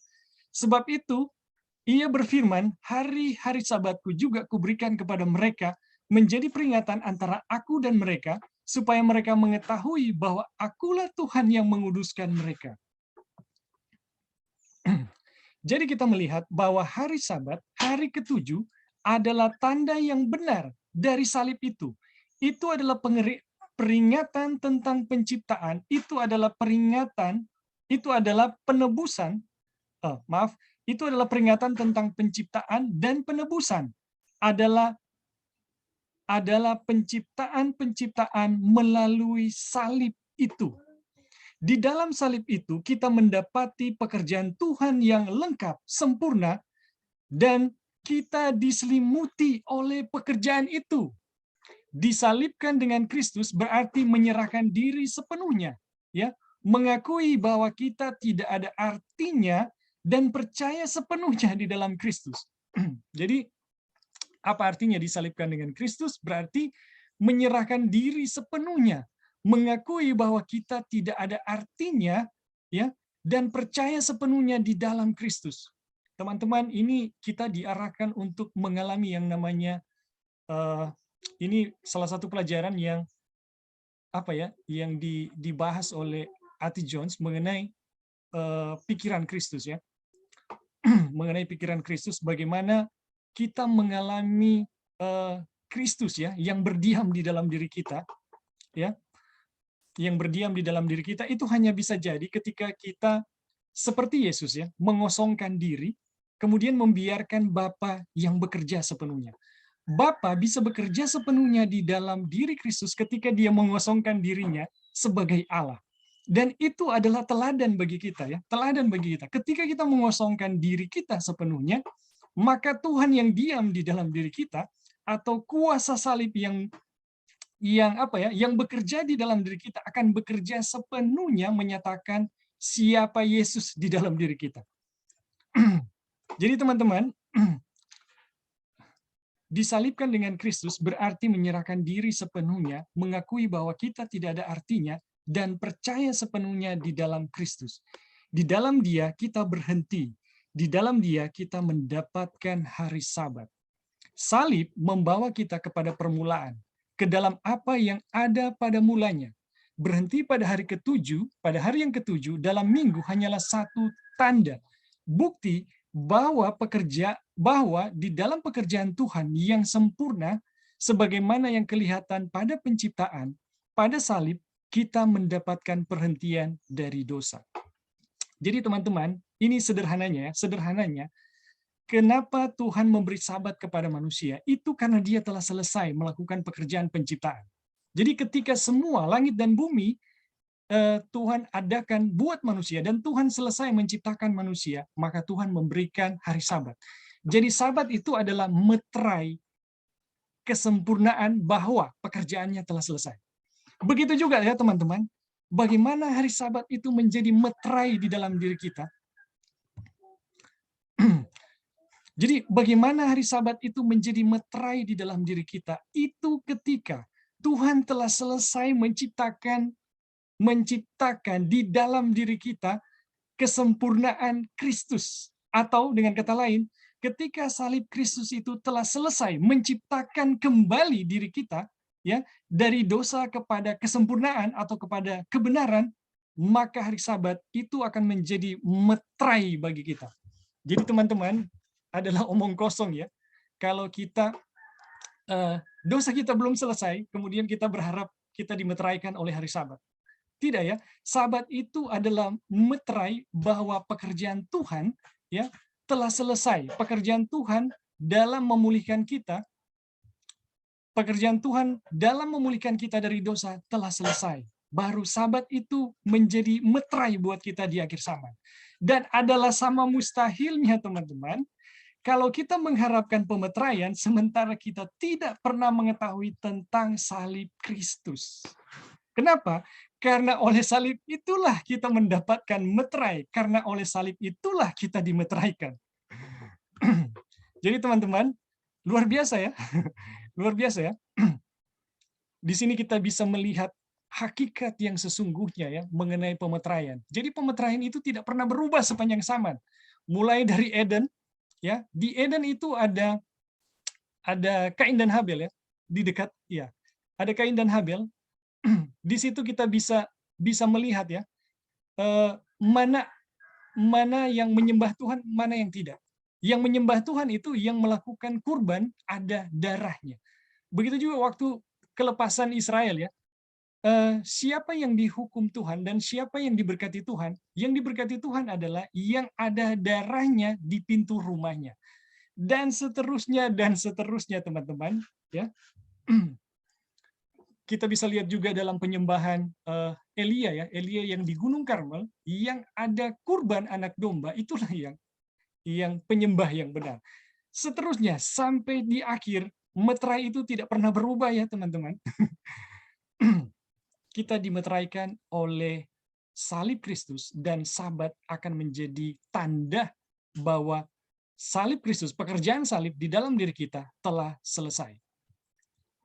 Jadi bagaimana mungkin ya teman-teman kita dimeteraikan oleh hari Sabat ya. Sabat itu menjadi meterai bagi kita sementara kita tidak pernah tahu tentang salib Kristus ya. Ini satu hal yang teramat mustahil. Oke, sampai di sini dulu. Ada teman-teman yang mau kasih tambahan? Halo, Bing. Ya, silakan. Ini tadi kita putus-putus ya, waktu Ya, Bing juga kasih penjelasan putus. Ya, kalau putus kasih tahu ya. Kita tidak atau belum bisa menyimpulkan bahwa karena ini kan pelajaran belum selesai. Ya. Jadi kita tahu melalui hari ini dan beberapa menit yang lalu di Kejadian 1 dan 2 itu adalah mengenai penciptaannya, dan ya penciptaan, dan ada apa istilah, ada nasihat juga ya. Nasihat itu bahwa ya kalau kamu berdosa kamu mati kan? Ya. Ya. Jadi perjanjian lama ya. Ya. Dan bukan menurut kita, dan yang kita tangkap sekarang ini adalah bahwa di perjanjian baru juga ada penciptaan baru. Ya. Di kejadian di perjanjian lama ada kreasi Tuhan kan? Di perjanjian baru ternyata ada kreasi Tuhan juga. Kalau kita dengar ini pelajaran bahwa ketika Kristus disalibkan, akhirnya semua di semua lini, di tempat di mana-mana ternyata ada salib. Yeah, it's only short. You'll finish. Peran salib itu sangatlah luas dan besar. Kita bisa melihat, bisa meraba, bisa merasakan, bisa oksigen, terhindar dari kejamnya dosa, ya kan? Itu ternyata karena salib. Ya. Jadi di perjanjian lama ada kreasi Tuhan, dan di perjanjian baru juga ada kreasi Tuhan ya. Walaupun berbeda dia punya situasi, ya kita hanya percaya karena Joy sudah singgung mengenai iman.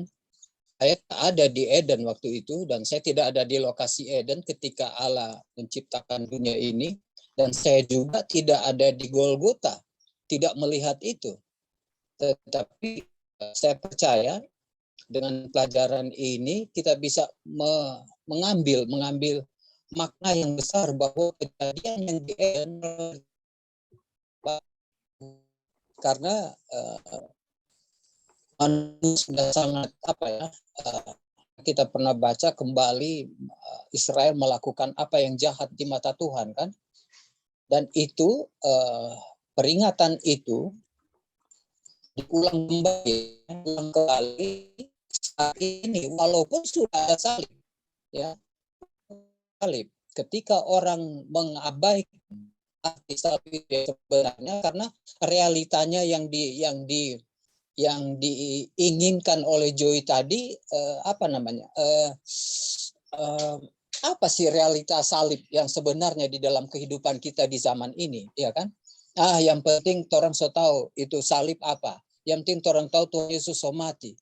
Tapi realita yang kita bisa rasakan di dalam kehidupan ini, orang lupa bahwa inilah anugerah Tuhan yang paling besar yang orang rasakan dan bisa belajar lagi tentang ini. Dan menurut Joy baru sekarang dengar ini, apalagi ada hari Sabat, bukan asal hari Sabat aja. Ya kita cuma tahu bahwa kita ke gereja Sabat. Setengah ada pas dengar ini bukan main. Kalau Sabat ini jadi meterai, ternyata kita tidak akan dimeterai. Sampai situ dulu, Bing. Oke, terima kasih Kak Stan. Jadi teman-teman, memang pekabaran yang kita sedang pelajari ini adalah pekabaran yang sangat dibenci oleh setan. Dan saya yang mempelajari sejarah dari pekabaran ini, betapa serangannya begitu gencar luar biasa ya, untuk memusnahkan pekabaran ini, termasuk buku yang sedang kita pelajari. Ya, serangannya begitu luar biasa. Dan puji Tuhan teman-teman, kalau kita dengar saat ini, itu berarti Tuhan sedang memberikan satu rahmat yang besar sekali. Ketika kita sedang membaca buku ini ya, sedang mendengarkan pekabaran dalam buku ini, itu berarti betapa beruntungnya kita gitu, betapa beruntungnya kita. Karena dari pengalaman ya yang saya sendiri lihat ya, dari sejarah tentang pekabaran ini, betapa pekabaran ini betul-betul mau dimusnahkan ya oleh setan. Oke, terima kasih untuk Kak Stan yang sudah memberi tambahan. Ada lagi teman-teman yang mau kasih tambahan? Ya, Bing. Ya, silakan.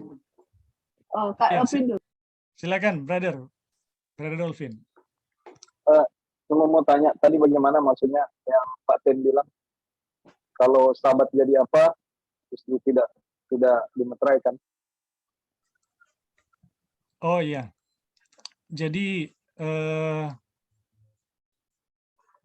dari penjelasan yang kita jelaskan tadi, kita belajar bahwa bagaimana sahabat itu menjadi meterai ya bagi kita itu ketika kita salib Yesus telah selesai mengerjakan penyelesaian dosa di dalam diri kita.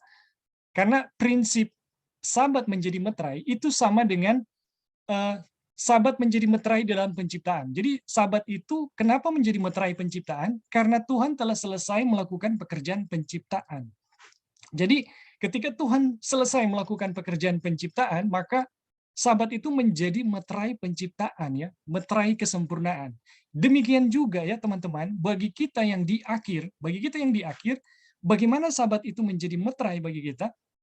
Ketika salib Kristus telah berhasil menciptakan kita sebagai satu manusia baru, ya, betul-betul seutuhnya ya manusia baru, maka sahabat itu menjadi meterai buat kita. Kira-kira begitu, Bro, yang tadi poin ya, yang oleh Kak Sten. Kemudian Kak Sten mengatakan bahwa bagaimana ya kita saat ini baru tahu mengenai hal ini gitu.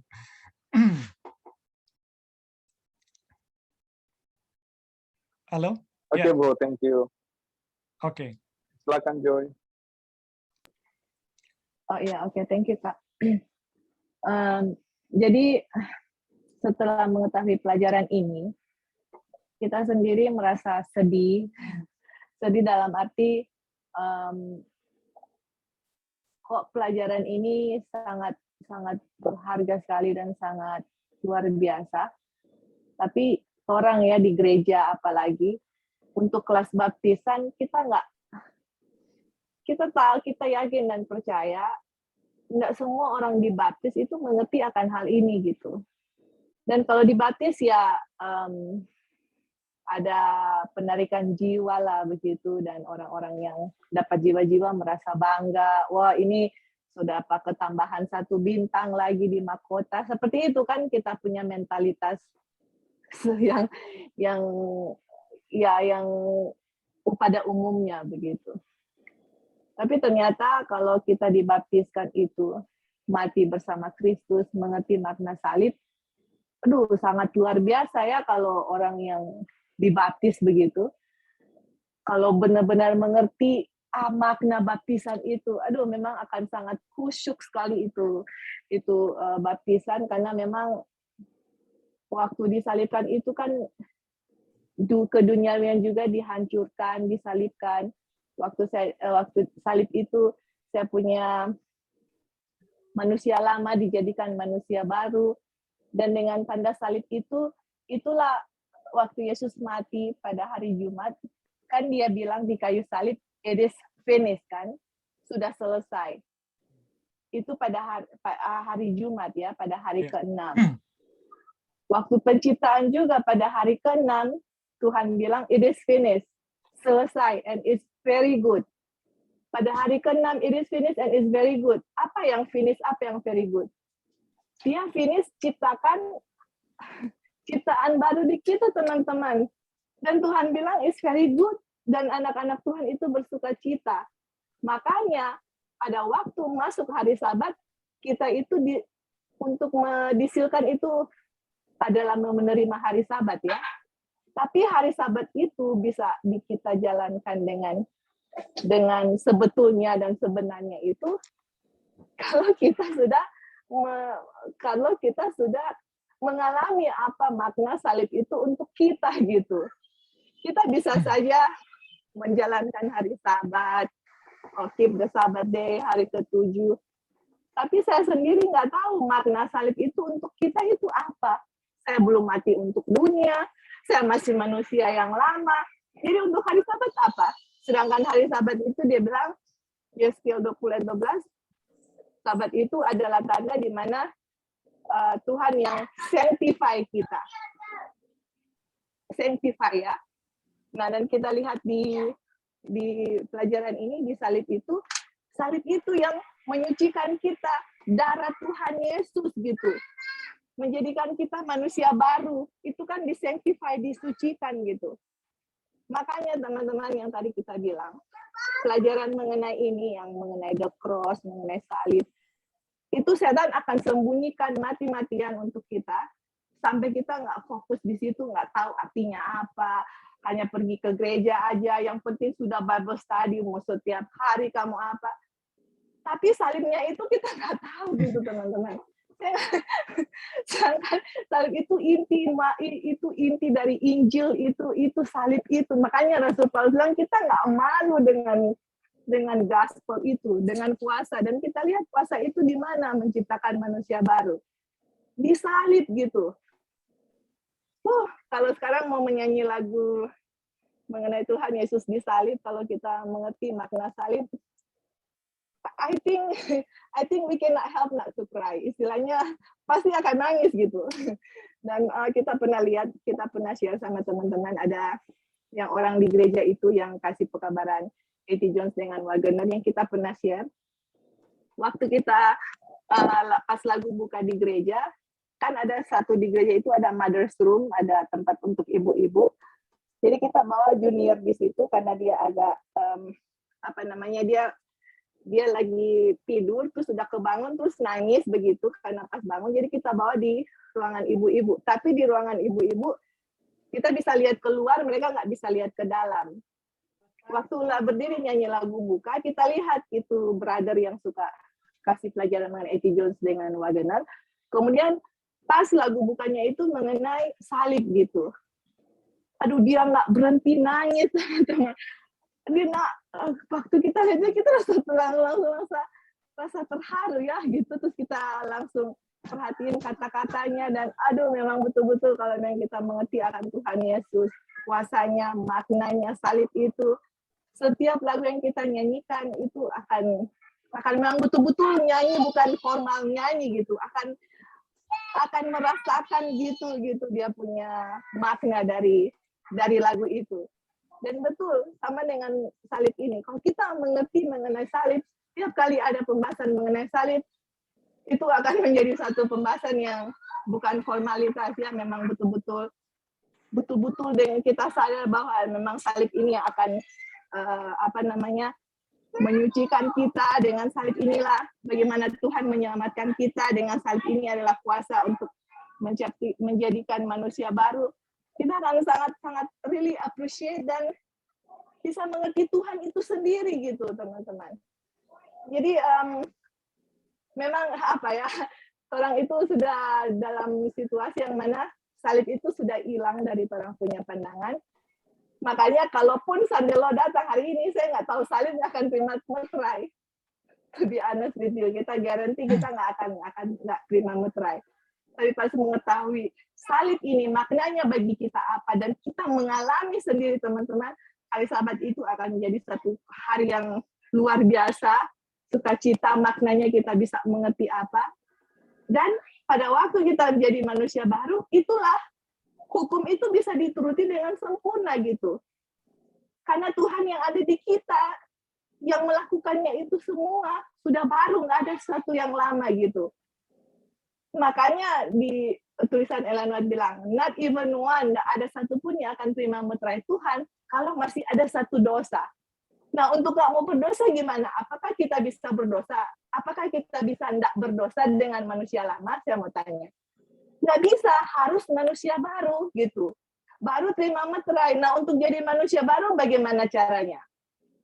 Salib, teman-teman. Kuasa disalib. Kuasa Tuhan disalib. Aduh, jadi sangat luar biasa. Mudah-mudahan kita terus mempelajari mengenai makna salib untuk kita semua.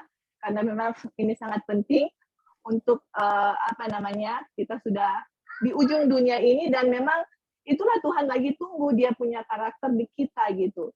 Tapi itu bisa semua terjadi dengan kita juga bisa mengerti makna salib dan percaya apa yang Tuhan bisa lakukan dan percaya kuasa Tuhan untuk bisa lakukan di dalam hidup kita. Thank you, Bing.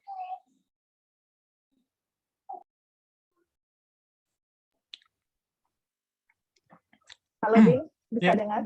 Bisa. Oke. Oke. Ya, Thank you, Bin. terima kasih Joy untuk tambahannya. Jadi luar biasa ya teman-teman. Eh, Kenapa salib itu menjadi tema? Kenapa salib itu menjadi terang terbesar? Apapun yang ada di dalam Alkitab, teman-teman, kita tidak akan pernah memahaminya kalau kita tidak melihatnya dalam terang salib. Dan saat ini kita sedang difokuskan ya mengenai hari Sabat. Hari Sabat pun sama, teman-teman. Kita tidak tahu apa mengenai hari Sabat. Kita pikir itu cuma hari di mana kita nggak boleh ini, nggak boleh itu ya. Padahal pada hari Sabat, kenapa hari Sabat itu mendatangi setiap orang ya? Di bumi ini siapapun dia pasti akan mengalami hari Sabat.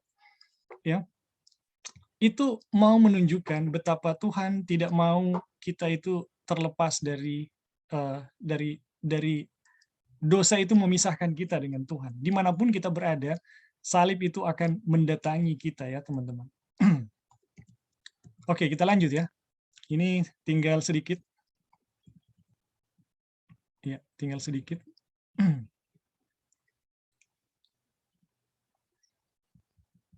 Tetapi adalah sulit memelihara hari Sabat. Urusan saya akan terganggu. Saya tidak dapat mencari nafkah dan memelihara hari Sabat. Itu sama sekali tidak umum. Memang, tidak ada orang yang pernah mengatakan bahwa adalah menyenangkan bila disalibkan. Kristus pun tidak menyenangkan dirinya sendiri.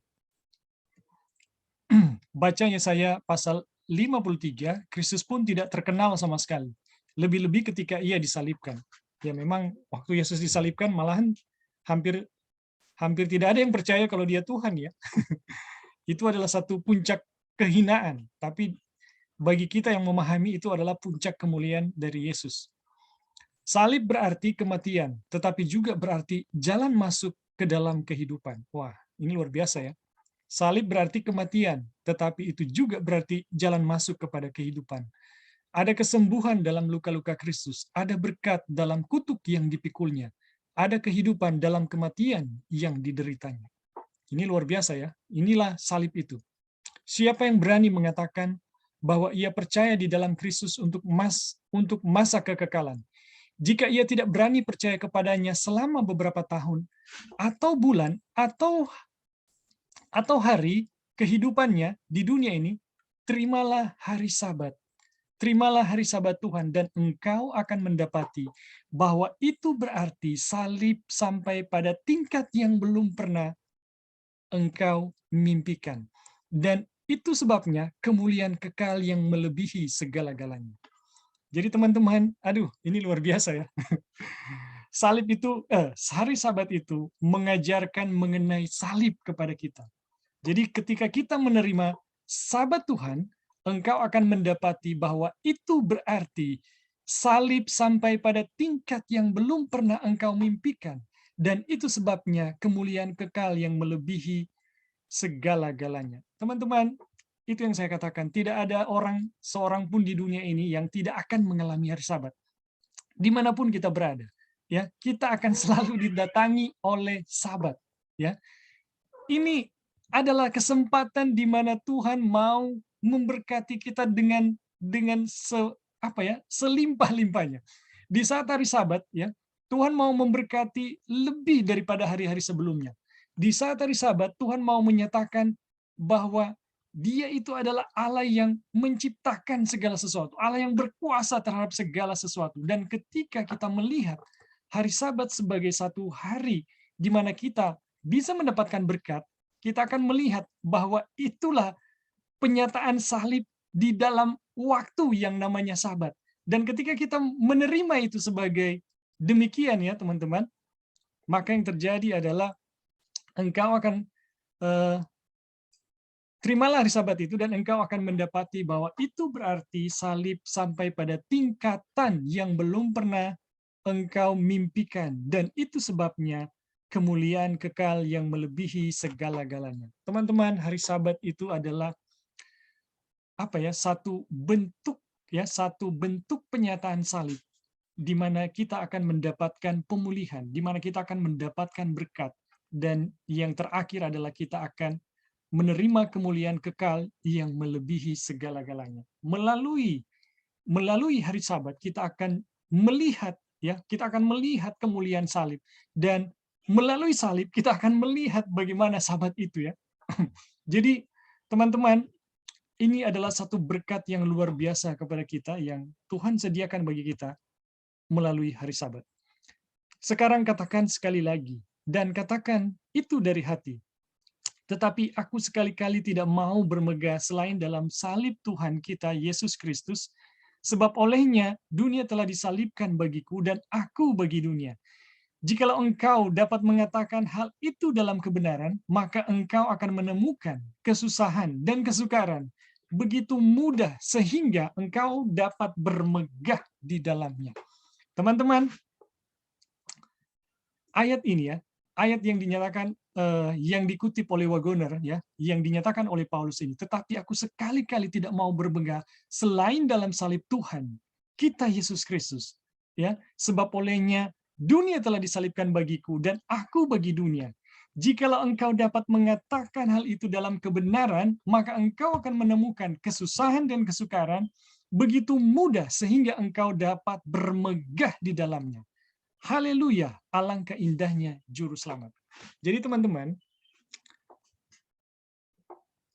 ketika kita bisa mengatakan ayat yang di atas dalam kebenaran, maka kita akan menemukan kesusahan dan kesukaran begitu mudah sehingga dapat bermegah di dalamnya. Jadi teman-teman, dengan kata lain, ya, kita bisa katakan, kenapa kita sering bersungut dalam hidup ini? Kenapa kita sering mendapati hidup ini begitu sulit, ya? Hidup ini penuh dengan kesukaran. Hidup ini penuh dengan hal-hal yang tidak menyenangkan. Sebenarnya hidup ini bukan sulit, ya teman-teman. Ketika kita membaca kutipan ini, sebenarnya kita salah bergantung, kita salah bermegah. Kita lebih banyak bermegah pada hal-hal lahiriah, kita lebih banyak bermegah kepada hal-hal yang sia-sia, kepada hikmat, kepada kekuasaan, kepada kekayaan, ya, kepada manusia. Kita bermegah dengan hal-hal yang semuanya sia-sia. Makanya ketika kita diperhadapkan dengan kehidupan ini, kita menjadi apa, ya, merasakan semuanya sulit, ya, merasakan semuanya ini sukar gitu. Tetapi teman-teman, kalau kita mau bermegah kepada Tuhan, kita hanya bermegah di dalam salib Tuhan kepada Tuhan, maka kita akan mendapati, ya, semua kesusahan, semua kesukaran itu menjadi begitu mudah, ya, sehingga, ya, kita bisa bermegah hanya di dalam Tuhan, teman-teman. Jikalau engkau dapat mengatakan hal itu dalam kebenaran, maka engkau akan menemukan kesusahan dan kesukaran begitu mudah sehingga engkau dapat bermegah di dalamnya.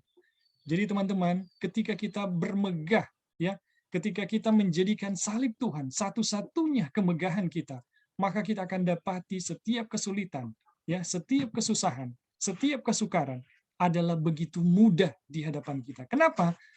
Karena kita bermegah oleh satu kekuatan yang telah menciptakan langit dan bumi dan yang telah, bukan akan, ya, telah menebus manusia dari dosa dan seluruh kutuk dan kesukarannya.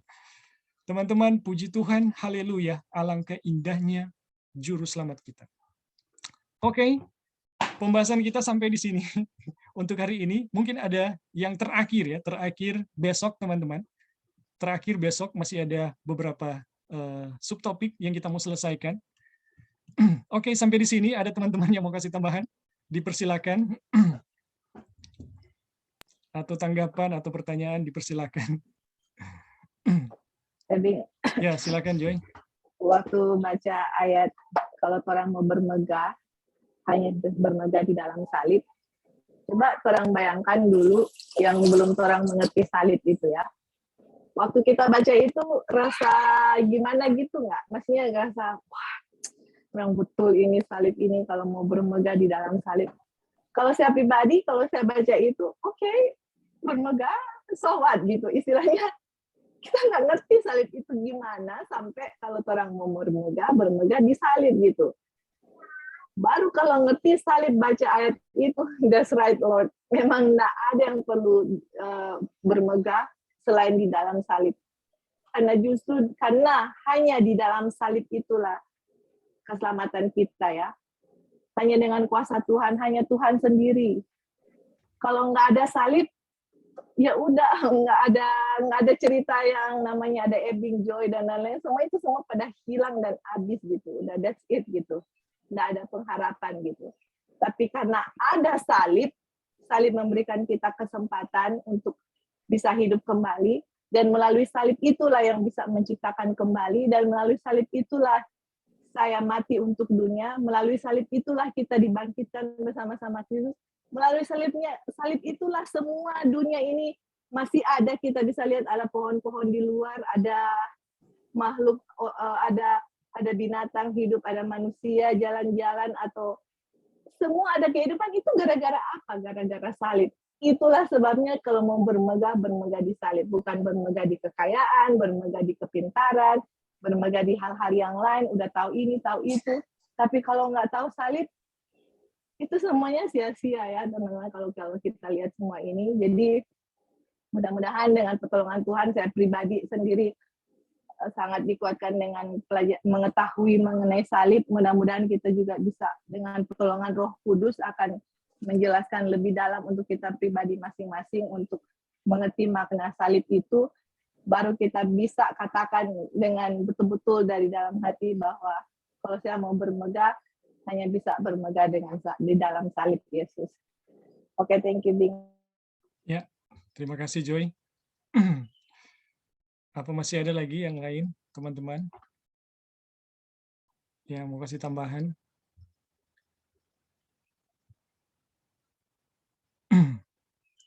Jadi teman-teman, kita diarahkan ya kepada sesuatu yang sejati ya. Karena memang kebanyakan manusia itu bermegah oleh hal-hal yang lahiriah ya, hal-hal yang lahiriah yang bisa dilihat, yang merupakan nilai budaya kita ya, nilai dalam masyarakat kita, yaitu hikmat, kekayaan, kekuasaan, jabatan ya, hal-hal yang lahiriah, semuanya fana gitu di hadapan Tuhan. Tetapi dalam pekabaran ini kita diarahkan kepada sesuatu yang sejati, sesuatu yang betul-betul akan membuat kita diberkati gitu. Dan itu adalah salib Tuhan, itu adalah Tuhan sendiri ya. Ketika kita bermegah di dalam Tuhan, kita betul-betul bermegah terhadap sesuatu yang benar-benar sejati dalam hidup ini. Kenapa? Karena Tuhanlah yang berkuasa atas segala sesuatu. Dan ketika kita tahu betul tentang Tuhan melalui salibnya, maka kita akan dapati bahwa semua kehidupan ya, semua kesukaran, semua masalah dalam hidup ini adalah ringan ya. Itu menjadi mudah atau ringan ya, teman-teman. Jadi apa masih ada lagi teman-teman yang mau kasih tambahan sebelum kita menutup pada saat ini?